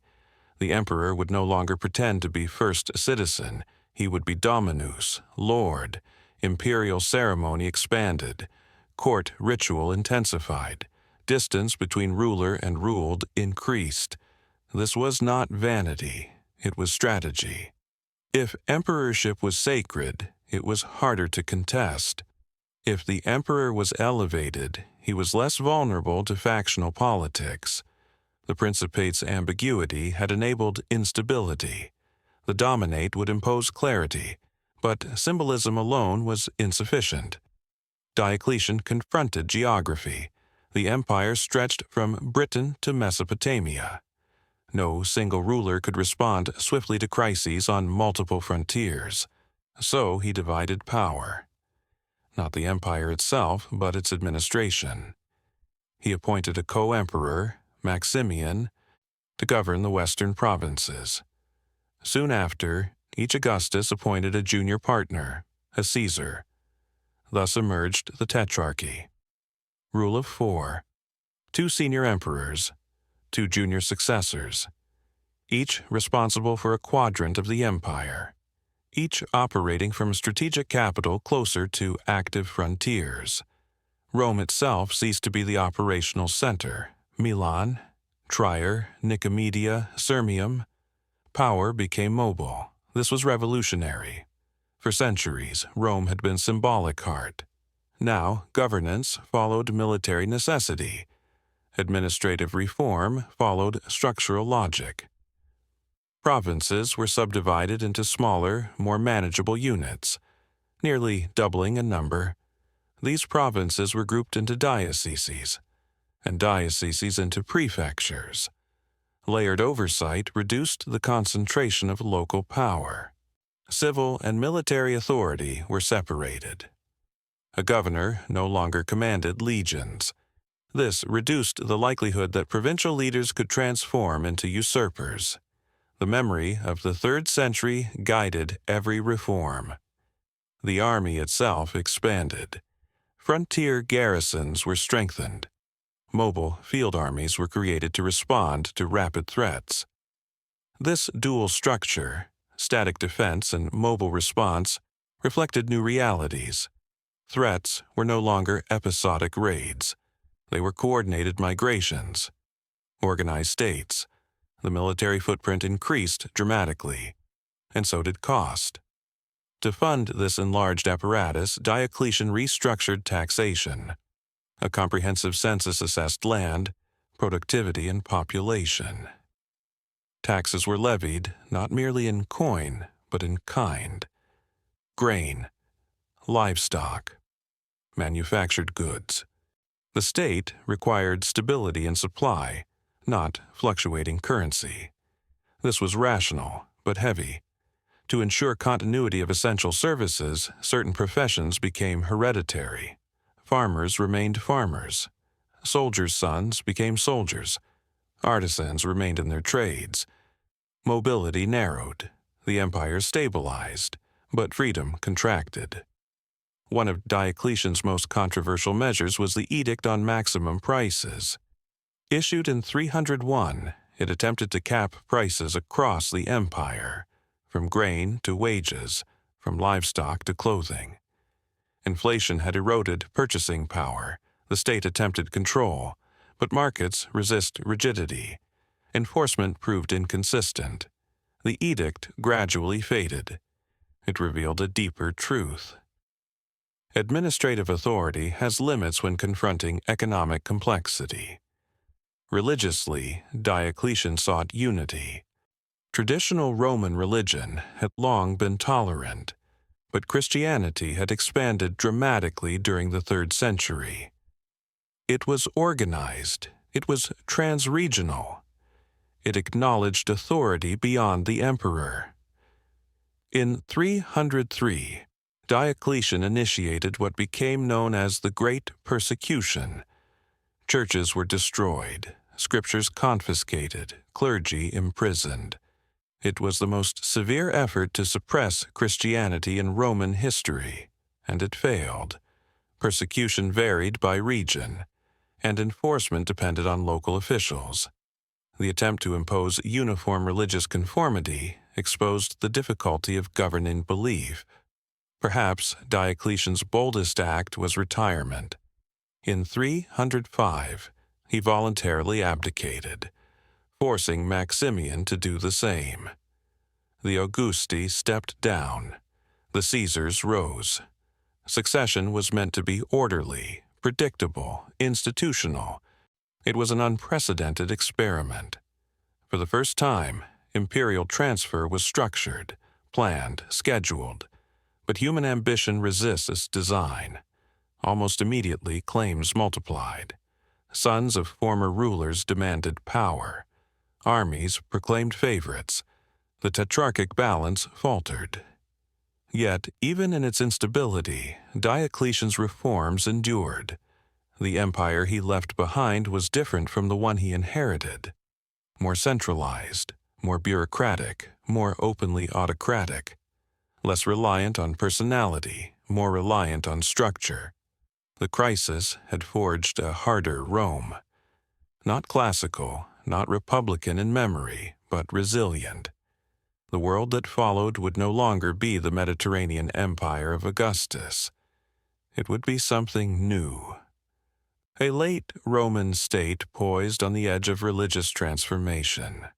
Rest now in this moment of reconstruction, because the next figure will alter the empire in ways Diocletian never intended, not through administration, but through belief. Diocletian had redesigned the empire, but he had not redesigned ambition. When he retired in 305, the tetrarchic system was meant to function like a machine.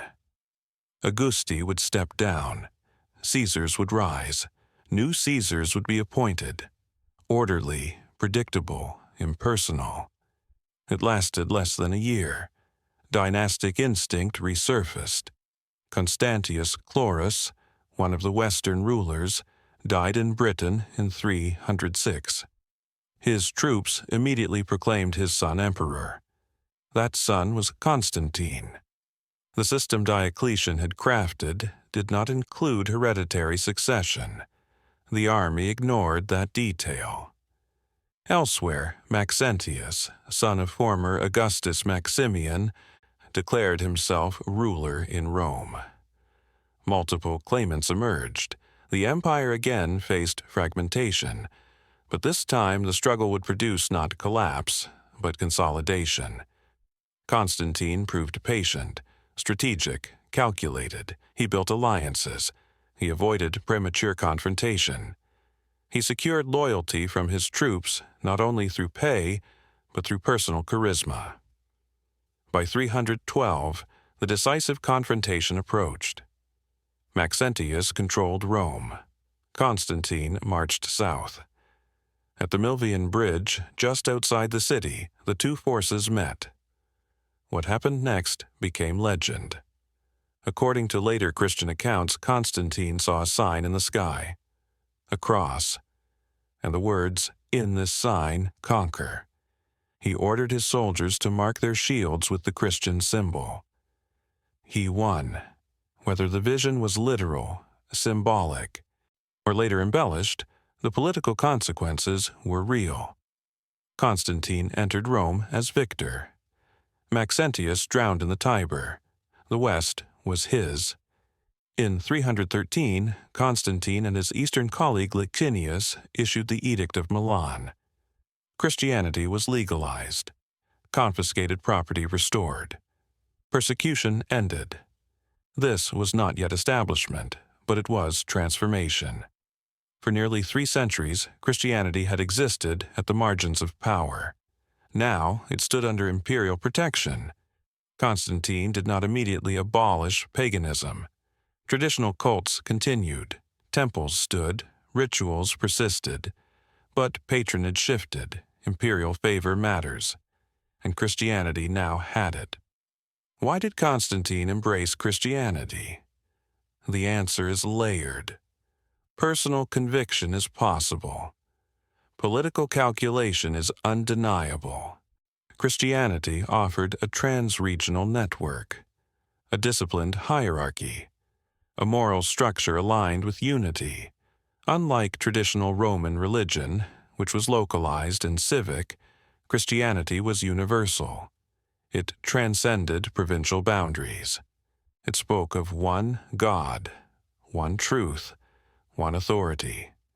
For an emperor seeking cohesion after decades of civil war, this mattered. Constantine's reforms extended beyond religion. He maintained many of Diocletian's administrative structures, but he softened some of their rigidity. He introduced a stable gold currency, the solidus.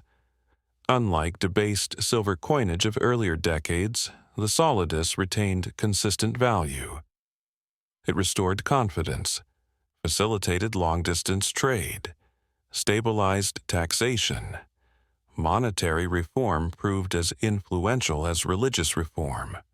Perhaps his most consequential decision was geographic. In 330, Constantine dedicated a new capital on the site of Byzantium. It would bear his name, Constantinople. The location was strategic, commanding the Bosporus, linking Europe and Asia, defensible, economically vibrant, less burdened by Rome's pagan associations. The old capital remained symbolically important, but power shifted eastward. This decision would shape the next 1,000 years. Christianity's relationship with the state deepened. Constantine convened the Council of Nicaea in 325, not to dictate theology, but to enforce unity. The Arian controversy, debating the nature of Christ, threatened division, and an emperor who had unified the empire politically would not tolerate religious fragmentation. The Nicene Creed emerged. Orthodoxy gained imperial backing. The fusion of throne and altar began, not as theocracy, but as partnership. The Church gained privilege. The emperor gained moral legitimacy. Constantine's reign did not eliminate tension. After defeating Licinius in 324, he became sole ruler. But succession remained complicated. Upon his death in 337, his sons inherited. Rivalry followed. Bloodshed followed. The system remained vulnerable. Yet something fundamental had shifted. The empire was no longer religiously plural in equilibrium. It was increasingly Christian in direction. The emperor was no longer merely military commander. He was protector of the faith. The Roman world had entered a new conceptual era. The transformation was gradual, but irreversible. Temples would close in later decades. Christian bishops would gain political influence. The language of governance would absorb theological vocabulary. Yet continuity persisted. Roman law endured. Roman administration functioned. Latin and Greek remained official languages. The empire was still Roman. But its identity had expanded. What began as a city-state religion had become imperial ideology, and the capital of that empire no longer stood on the Tiber. It stood on the Bosporus. Rest now in this moment of transition. Because what follows is not immediate collapse, it is divergence. The empire will split. One half will endure, one half will struggle, and the story of Rome will begin to unfold in 2 directions at once. When Constantine died, the empire did not collapse.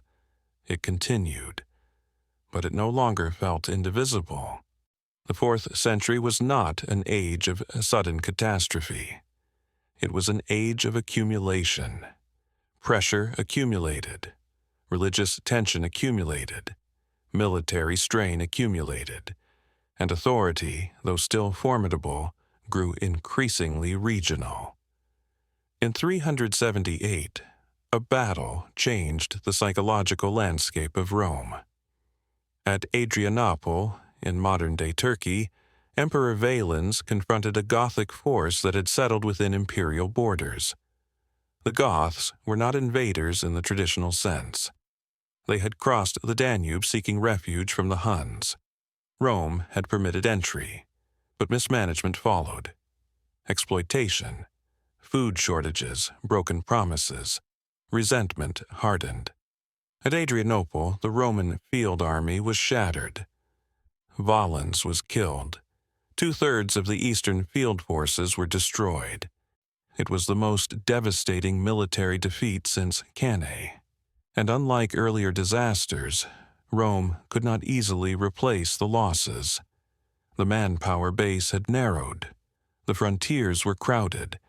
The psychological assumption of superiority was shaken. Into this fragile moment stepped Theodosius, a capable general, pragmatic, unsentimental. He did not attempt to expel the Goths entirely. He negotiated. The Goths were settled as federates, allied troops within imperial territory. They would fight for Rome, under their own leaders, acknowledging Roman sovereignty. This was innovation and risk. The empire had long absorbed outsiders, but this settlement granted collective autonomy within imperial borders. Integration became partnership, not assimilation. The consequences would unfold over decades. Religiously, Theodosius moved more decisively than Constantine. In 380, he issued the Edict of Thessalonica. Nicene Christianity became the official religion of the empire. Not merely tolerated, not merely favored, established. Traditional pagan worship was increasingly restricted, temples closed, sacrifices prohibited. The old religious framework that had defined Roman civic life for centuries faded into memory. The empire's identity shifted fully into Christian form. This was not merely spiritual transformation. It reshaped law, education, political language. Authority now carried a theological dimension. The emperor ruled not only by military command but under divine mandate within a Christian framework. Yet, even as Christianity unified doctrine, political unity weakened.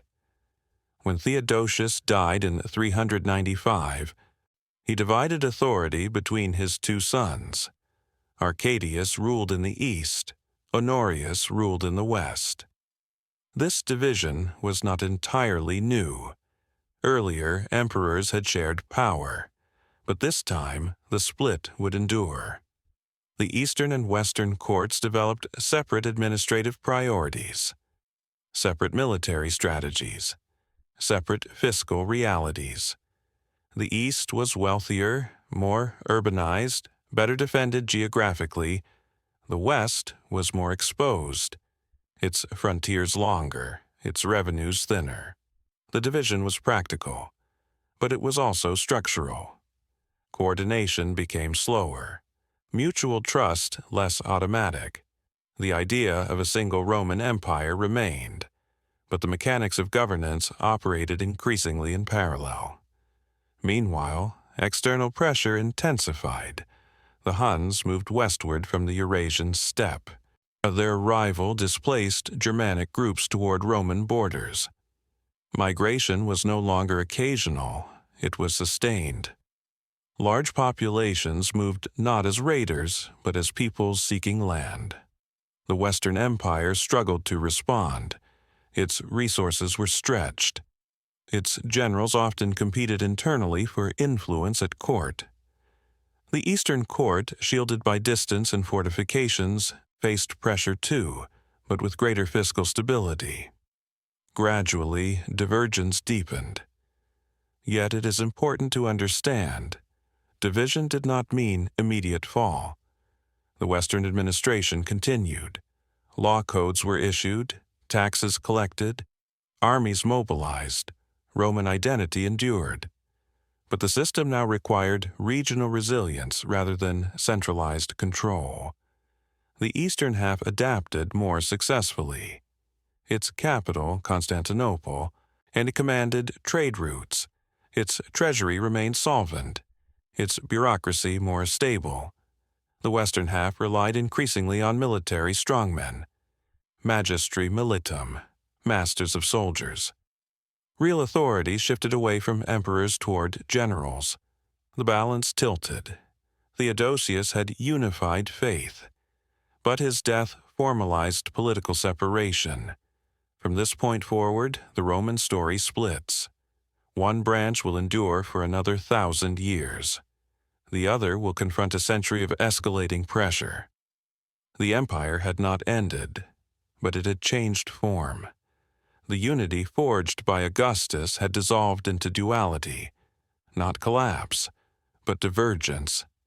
Rest now in this moment of quiet division, because what follows in the West will test whether Roman identity can survive without Roman power. And in the East, a different transformation begins. The division had settled into place. East and West. 2 courts, 2 emperors. One shared inheritance, but inheritance does not guarantee endurance. In the West, pressure intensified, not in a single wave, but in layers. In 410, an event occurred that stunned the Roman world. Alaric, king of the Visigoths, entered the city of Rome. For 3 days, the Eternal City was sacked. The damage was limited, the destruction not total, but the symbolism was immense. Rome had not fallen to a foreign army in nearly 8 centuries. Now it had. Jerome, writing from Bethlehem, lamented that the light of the world had been extinguished. But even this was not the end. The imperial court was no longer in Rome. It had moved to Ravenna, more defensible, better protected by marshlands. The empire continued. Yet something intangible had shifted. The myth of invincibility had fractured. The deeper threat was economic. North Africa, Rome's primary grain supplier, became vulnerable. In 439, the Vandals seized Carthage. With it, control of the western Mediterranean shifted. The Vandals built a fleet. They disrupted trade. They raided coastal cities. Without African revenue, the Western treasury weakened dramatically. Tax bases shrank. Military funding faltered. The West could not sustain the same defensive posture as the East. Meanwhile, new forces emerged beyond the frontier. The most formidable was Attila the Hun. His confederation stretched across Central Europe. His armies moved with speed and coordination unknown to earlier tribal coalitions.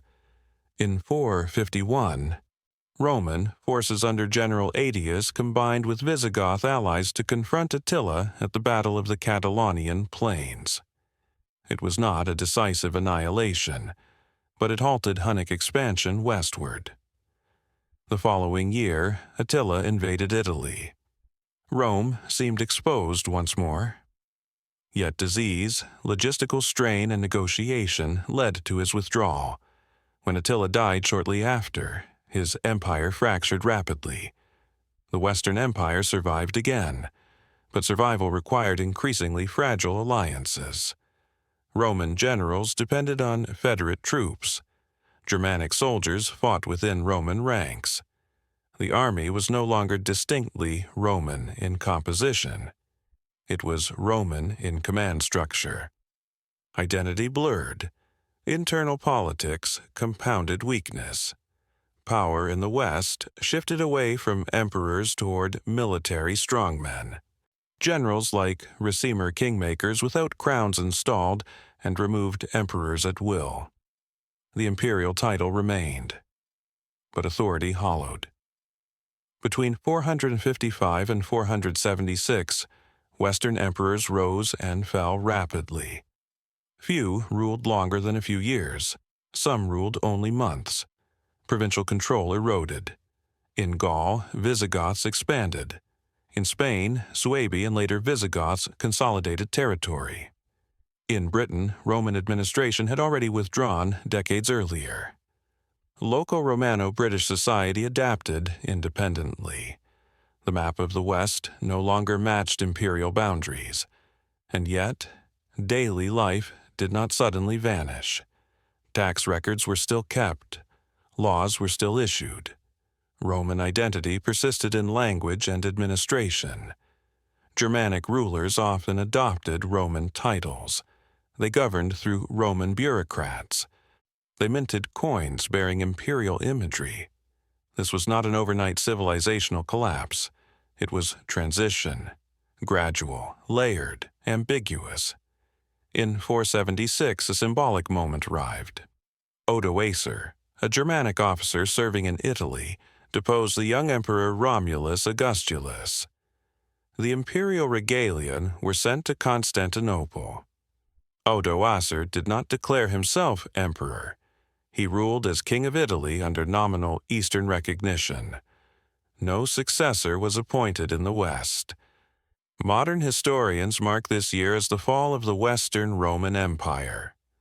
But to those living in Italy, life did not abruptly transform. Taxes were still collected. Roman law still influenced courts. The Senate still met. Structures continued under new management. The Western Empire did not explode. It dissolved. Why did the West fail while the East endured? Several factors converged. The East possessed greater urban wealth, more defensible geography, shorter frontiers, stronger fiscal reserves. Constantinople's walls proved formidable. The West faced longer land borders, less concentrated revenue, greater dependence on unstable alliances. Repeated civil wars drained confidence, legitimacy eroded. Without fiscal strength, military power weakened. Without military power, authority fragmented. Yet Roman identity did not disappear. In the East, the empire continued for nearly 1,000 more years. In the West, successor kingdoms preserved Roman law. The Catholic Church maintained Roman administrative habits. Latin evolved into new languages. The idea of Rome endured even when its political form faded.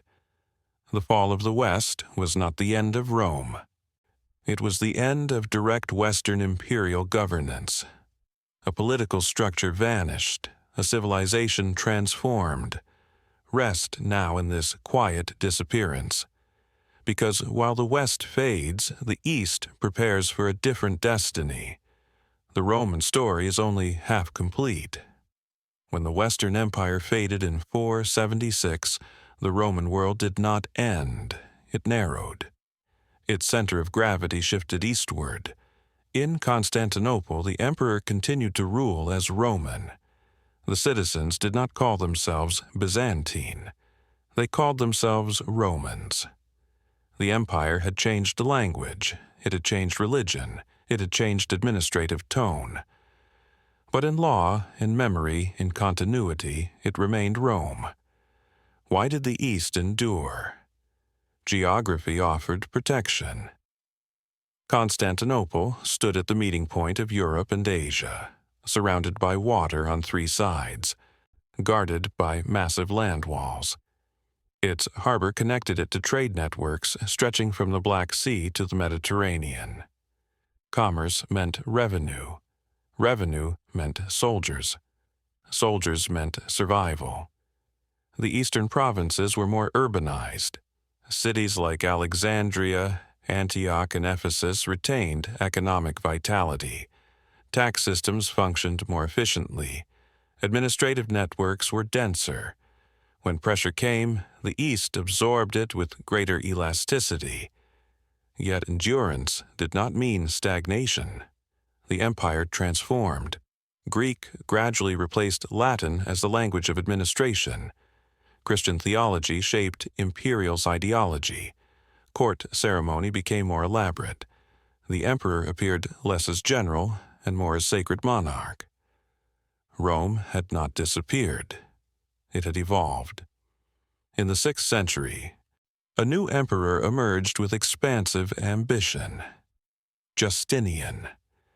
Born to humble origins in the Balkans, he rose through military and political channels. He possessed a vision not merely of preservation but restoration. His reign, beginning in 527, would define an era. Justinian believed that the empire could reclaim its lost western provinces. He dispatched his brilliant general, Belisarius, to North Africa. The Vandals were defeated swiftly. Carthage returned to imperial control. Emboldened, Justinian turned toward Italy. The campaign against the Ostrogoths proved far more grueling. 2 decades of warfare devastated the peninsula. Cities were destroyed. Agriculture disrupted. Population reduced. When Ravenna finally fell, the empire regained Italy, but at enormous cost. Parts of Spain were also recovered. For a moment, the Mediterranean again resembled a Roman lake, but the restoration was fragile. As armies marched west, danger brewed elsewhere. In the east, war with Persia resumed intermittently. Imperial resources were stretched thin. Then came disease. In 541, a pandemic struck Constantinople. Modern scholars identify it as bubonic plague, the so-called Plague of Justinian. It killed perhaps a third of the capital's population. It spread across the Mediterranean. Tax revenue declined. Military recruitment suffered. The restoration project stalled. The empire survived, but weakened. If Justinian's conquests were ambitious, his legal achievement proved enduring. He ordered the compilation of Roman law into a systematic code, the Corpus Juris Civilis. Centuries of legal reasoning condensed, organized, clarified. This was not mere archival work, it was preservation. Without Justinian's codification, much of classical Roman jurisprudence would have been lost. The legal foundations of modern civil law systems trace their lineage to this compilation. In preserving law, Justinian preserved Rome's intellectual core. Architecturally, his reign left monuments that still inspire awe. After riots known as the Nika Revolt nearly toppled his authority, Justinian rebuilt Constantinople on a grand scale. The Hagia Sophia rose with its vast dome seemingly suspended in air. Light filtered through its windows as if from heaven. It symbolized a new synthesis. Roman engineering, Greek aesthetics, Christian theology, empire embodied in stone. Yet beneath the splendor, structural pressures persisted. The reconquered western territories were difficult to defend. Lombards would later overrun much of Italy. Persian conflict resumed. Financial strain intensified. Justinian's ambition expanded the map, but contraction followed. The Eastern Roman Empire would never again command the full Mediterranean basin as securely as before. Still, it endured. The empire that survived after Justinian was smaller, more compact, more explicitly Christian, more Greek in culture, yet still Roman in identity. It had crossed from antiquity into what we now call the medieval world. Continuity remained within transformation. The Roman state had shed its western half. It had survived plague, invasion, and overextension. But new forces were gathering beyond its eastern frontier. For even as Justinian celebrated reconquest, a new faith was emerging in the Arabian desert, and within a generation, that force would test the empire's resilience as never before. Rest now in this moment of restored grandeur, because the next trial will reshape the Roman world again, and this time the map itself will change permanently. When Justinian died in 565, the empire still appeared formidable. Its armies had marched across Italy. Its laws had been codified, its capital shone with marble and gold. But the strain was visible, treasuries depleted, frontiers exposed, populations reduced by plague. And to the south, in lands long dismissed as peripheral, a new force was forming. In the early 7th century, Arab tribes unified under a new faith: Islam. What began as religious transformation quickly became political momentum. Within a generation of the Prophet Muhammad's death, Arab armies moved outward with astonishing speed. They encountered two exhausted powers, Persia and Rome. The Eastern Roman Empire had just survived a brutal war against the Sasanian Persians. Under Emperor Heraclius, Roman forces had achieved dramatic reversal. Persian armies had once captured Jerusalem. The true cross had been carried away, but Heraclius struck deep into Persian territory, forcing peace and reclaiming lost provinces. It seemed a final restoration of balance. Then came the Arab expansion. In 636, at the Battle of Yarmouk, Roman forces suffered decisive defeat. Syria fell. Soon after, Palestine, then Egypt, the empire's richest province, its primary grain supplier. North Africa gradually followed. Within decades, territories Roman for 6 centuries were gone. This was not temporary occupation, it was permanent transformation. The map changed irreversibly. For the first time since Augustus, Rome lost control of the eastern Mediterranean. The empire shrank dramatically, but it did not collapse. It contracted, and in contraction it adapted. The remaining core, Asia Minor, the Balkans, and Constantinople, became the new center. Greek replaced Latin definitively as administrative language. Imperial identity became explicitly Christian and culturally Hellenic. Modern historians call this state the Byzantine Empire, but its citizens did not. They still called themselves Romans. Survival required innovation. The theme system emerged. Provinces were reorganized into military districts. Soldier farmers settled on land in exchange for service.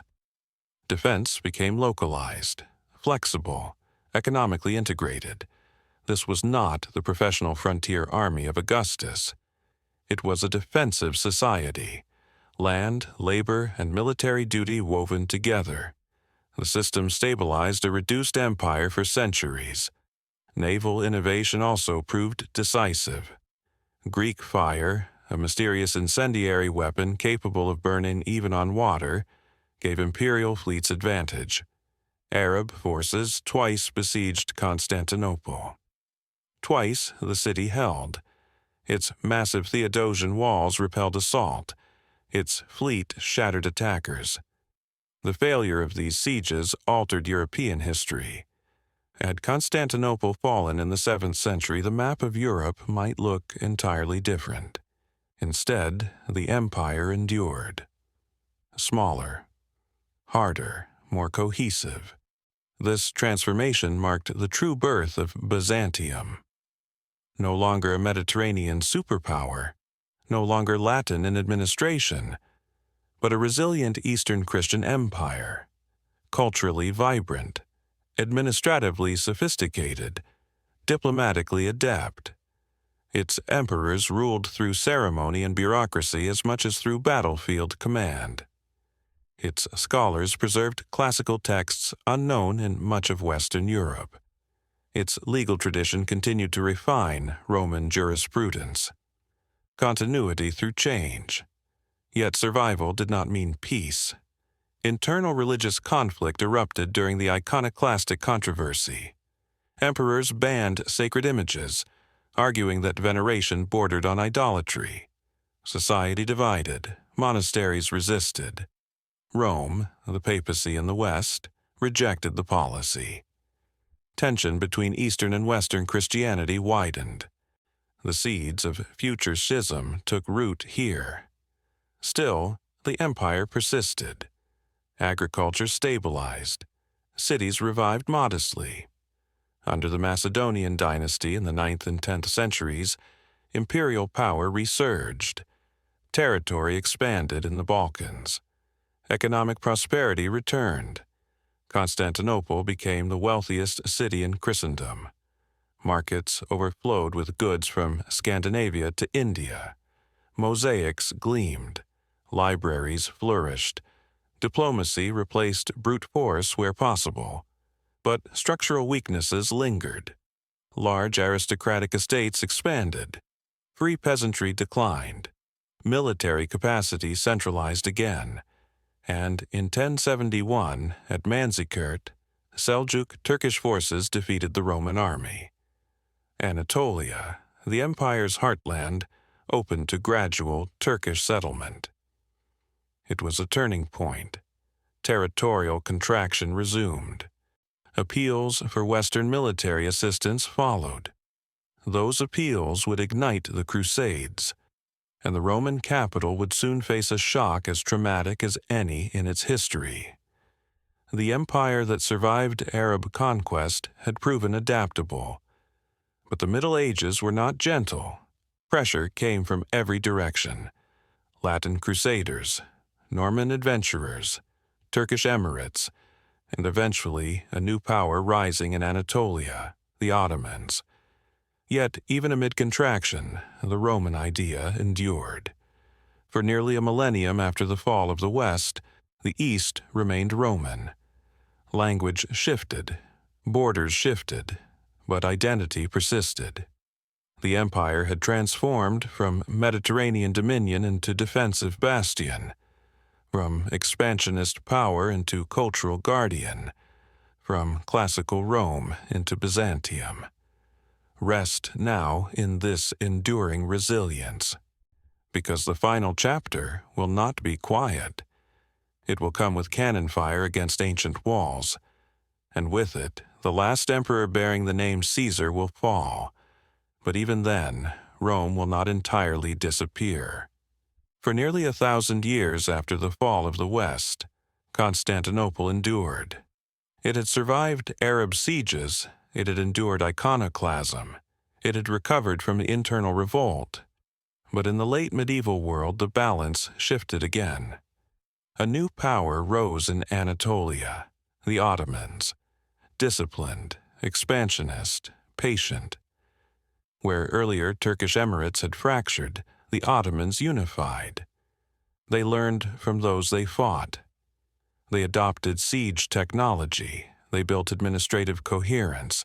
They forged military discipline through the Janissary Corps. By the 15th century, Constantinople stood nearly isolated. Its territory reduced to little more than the city itself and scattered enclaves.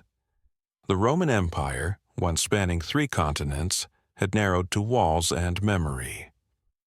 Emperor Constantine XI Palaiologos inherited not glory, but inevitability. Yet inevitability is often recognized only in hindsight.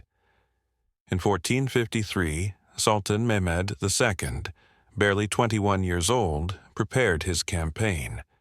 He assembled a massive army. He commissioned enormous cannons capable of battering ancient stone. Artillery had changed warfare. The Theodosian walls, which had protected the city for centuries, had never faced sustained gunpowder assault. Now they would. In April 1453, the siege began. For weeks, cannon fire pounded the land walls. Stone cracked. Defenders repaired damage nightly. The city's population was small, perhaps 50,000. The defending force numbered only a few thousand soldiers, including Genoese allies. Against them stood an army estimated at over 80,000. naval pressure intensified. Mehmed ordered ships dragged overland into the Golden Horn, bypassing defensive chains. The psychological pressure was immense, yet morale did not collapse. Churches filled, prayers continued. Even centuries after Rome's political fragmentation, the city still believed itself chosen to endure. On the night of May 28th, a final service was held in Hagia Sophia. Orthodox and Latin Christians stood together, a rare unity in a history marked by schism. The emperor was present. There were no illusions, only resolve. Before dawn on May 29th, the final assault began.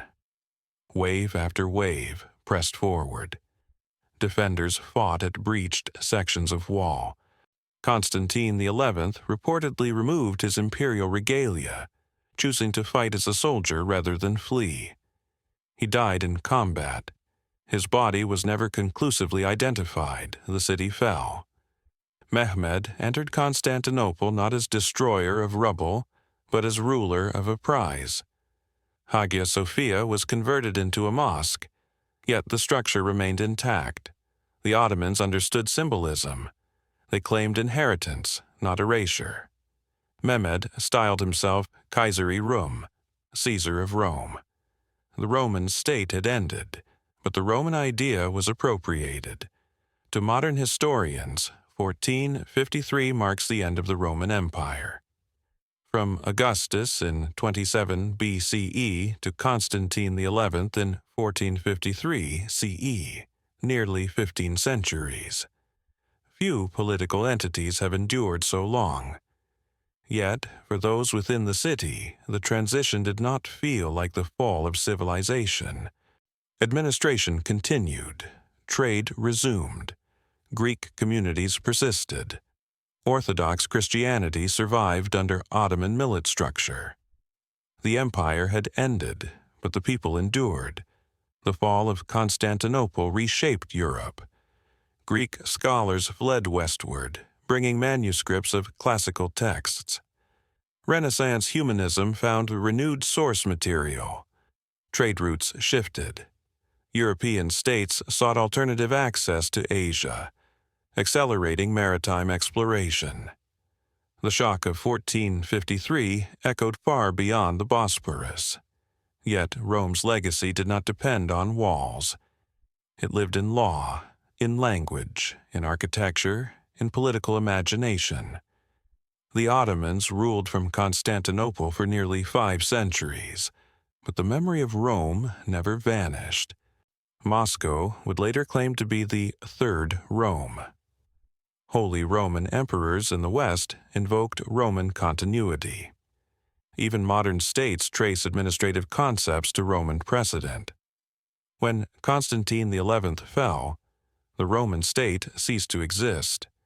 But Rome did not disappear, it transformed. Again, from republic to principate, from principate to dominate, from classical empire to Byzantine civilization, from Mediterranean hegemon to cultural bridge, and finally into memory.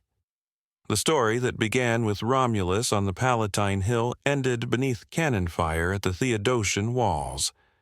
But endings in history are rarely final. They are thresholds.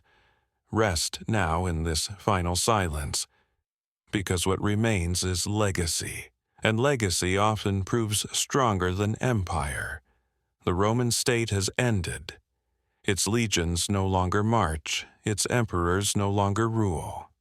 Its banners no longer fly above the Mediterranean, and yet Rome is still here, not as territory, not as government, but as inheritance.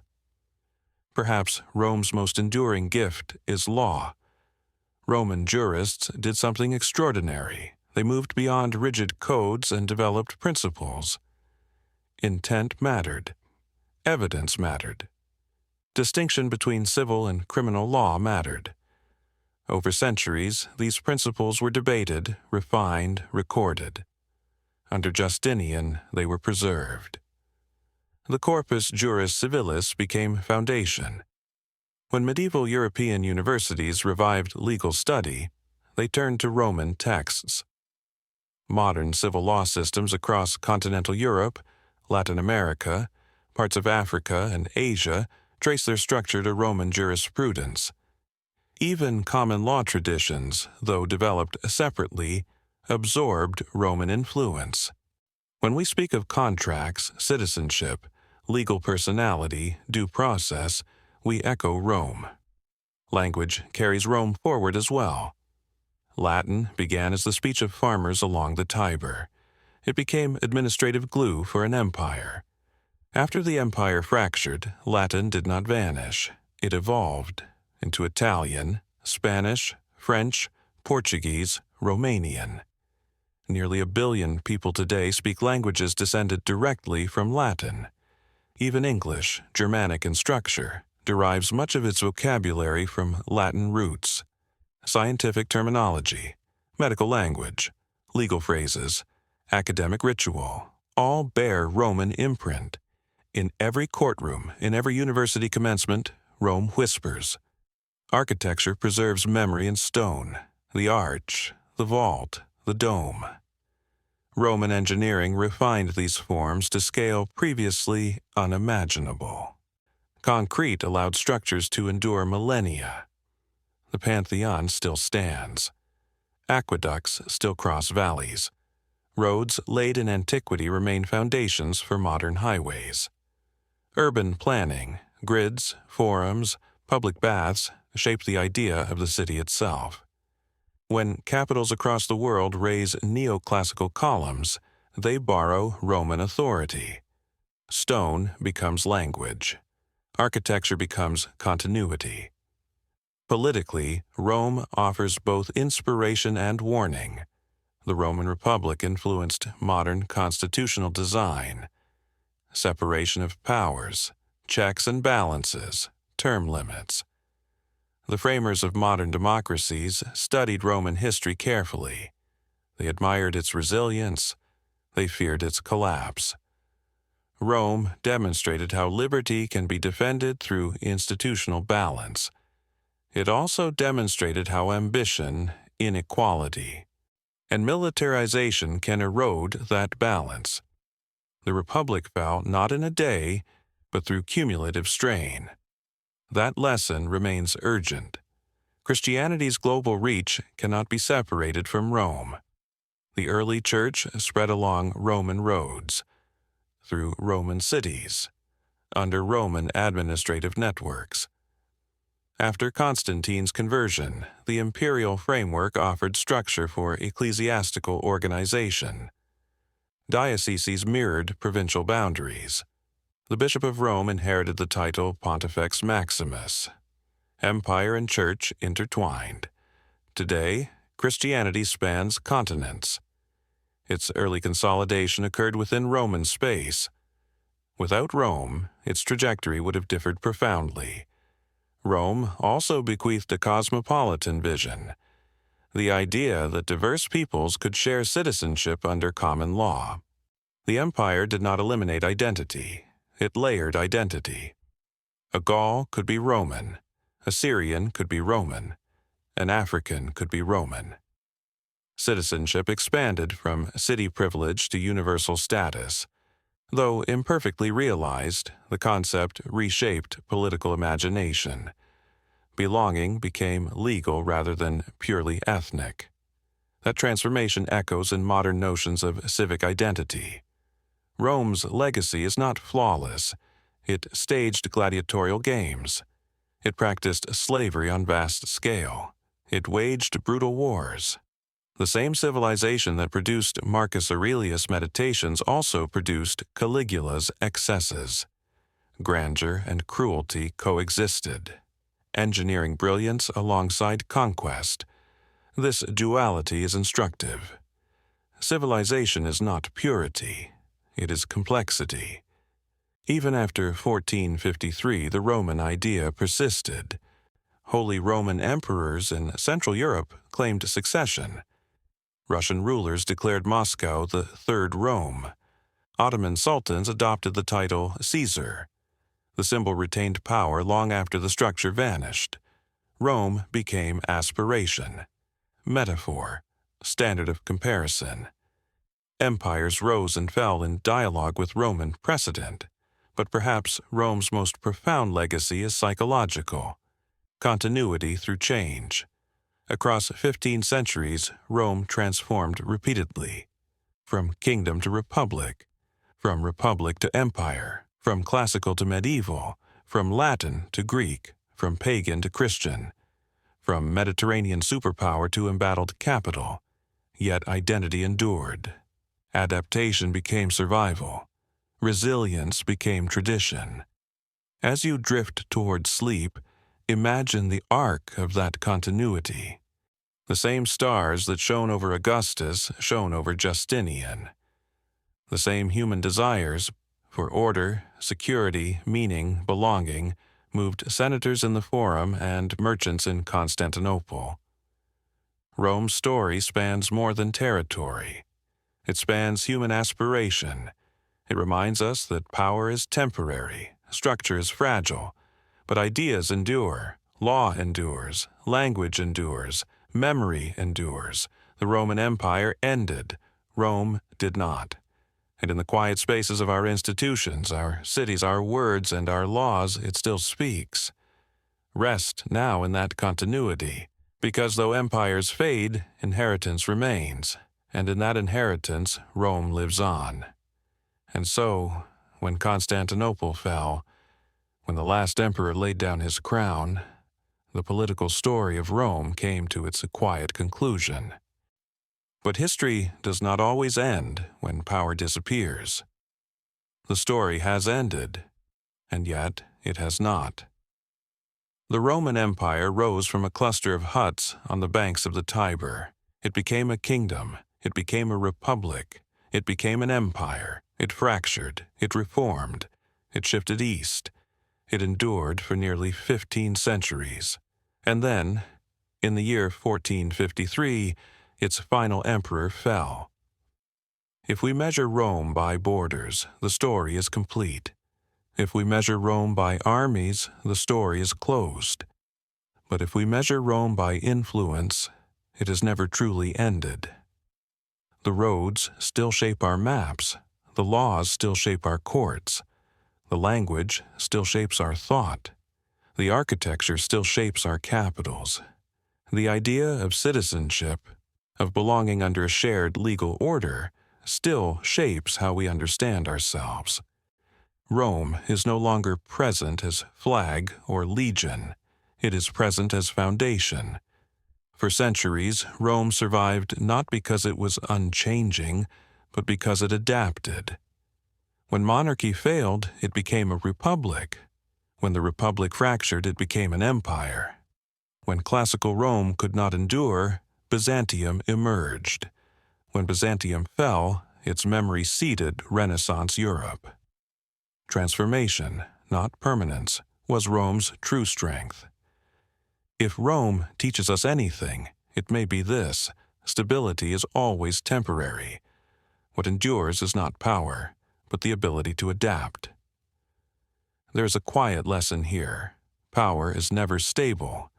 Institutions require care. Balance requires vigilance. Ambition must be restrained, or it corrodes structure.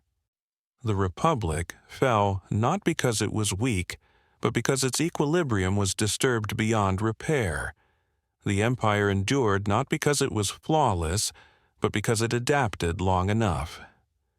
And beyond law, beyond stone, beyond administration, Rome tells a human story, a story of ambition, of fear, of pride, of survival. The same emotions that moved senators in the Forum move leaders today. The same hopes for order, for security, for meaning, echo across centuries. When we study Rome, we are not studying strangers, we are studying ourselves. Rome never truly fell. It dissolved into what followed, into medieval kingdoms, into modern republics, into languages spoken across continents, into systems of law that govern billions, into architecture, calendar months, political vocabulary. Into us. The stars above Rome still shine. They shone over Augustus as he reshaped the Republic. They shone over Justinian as plague darkened Constantinople. They shone over Constantine the 11th on the final night before the walls were breached. And they shine now. Empires fade, human aspiration remains. Rest, the story is complete, but its echo continues. Good night.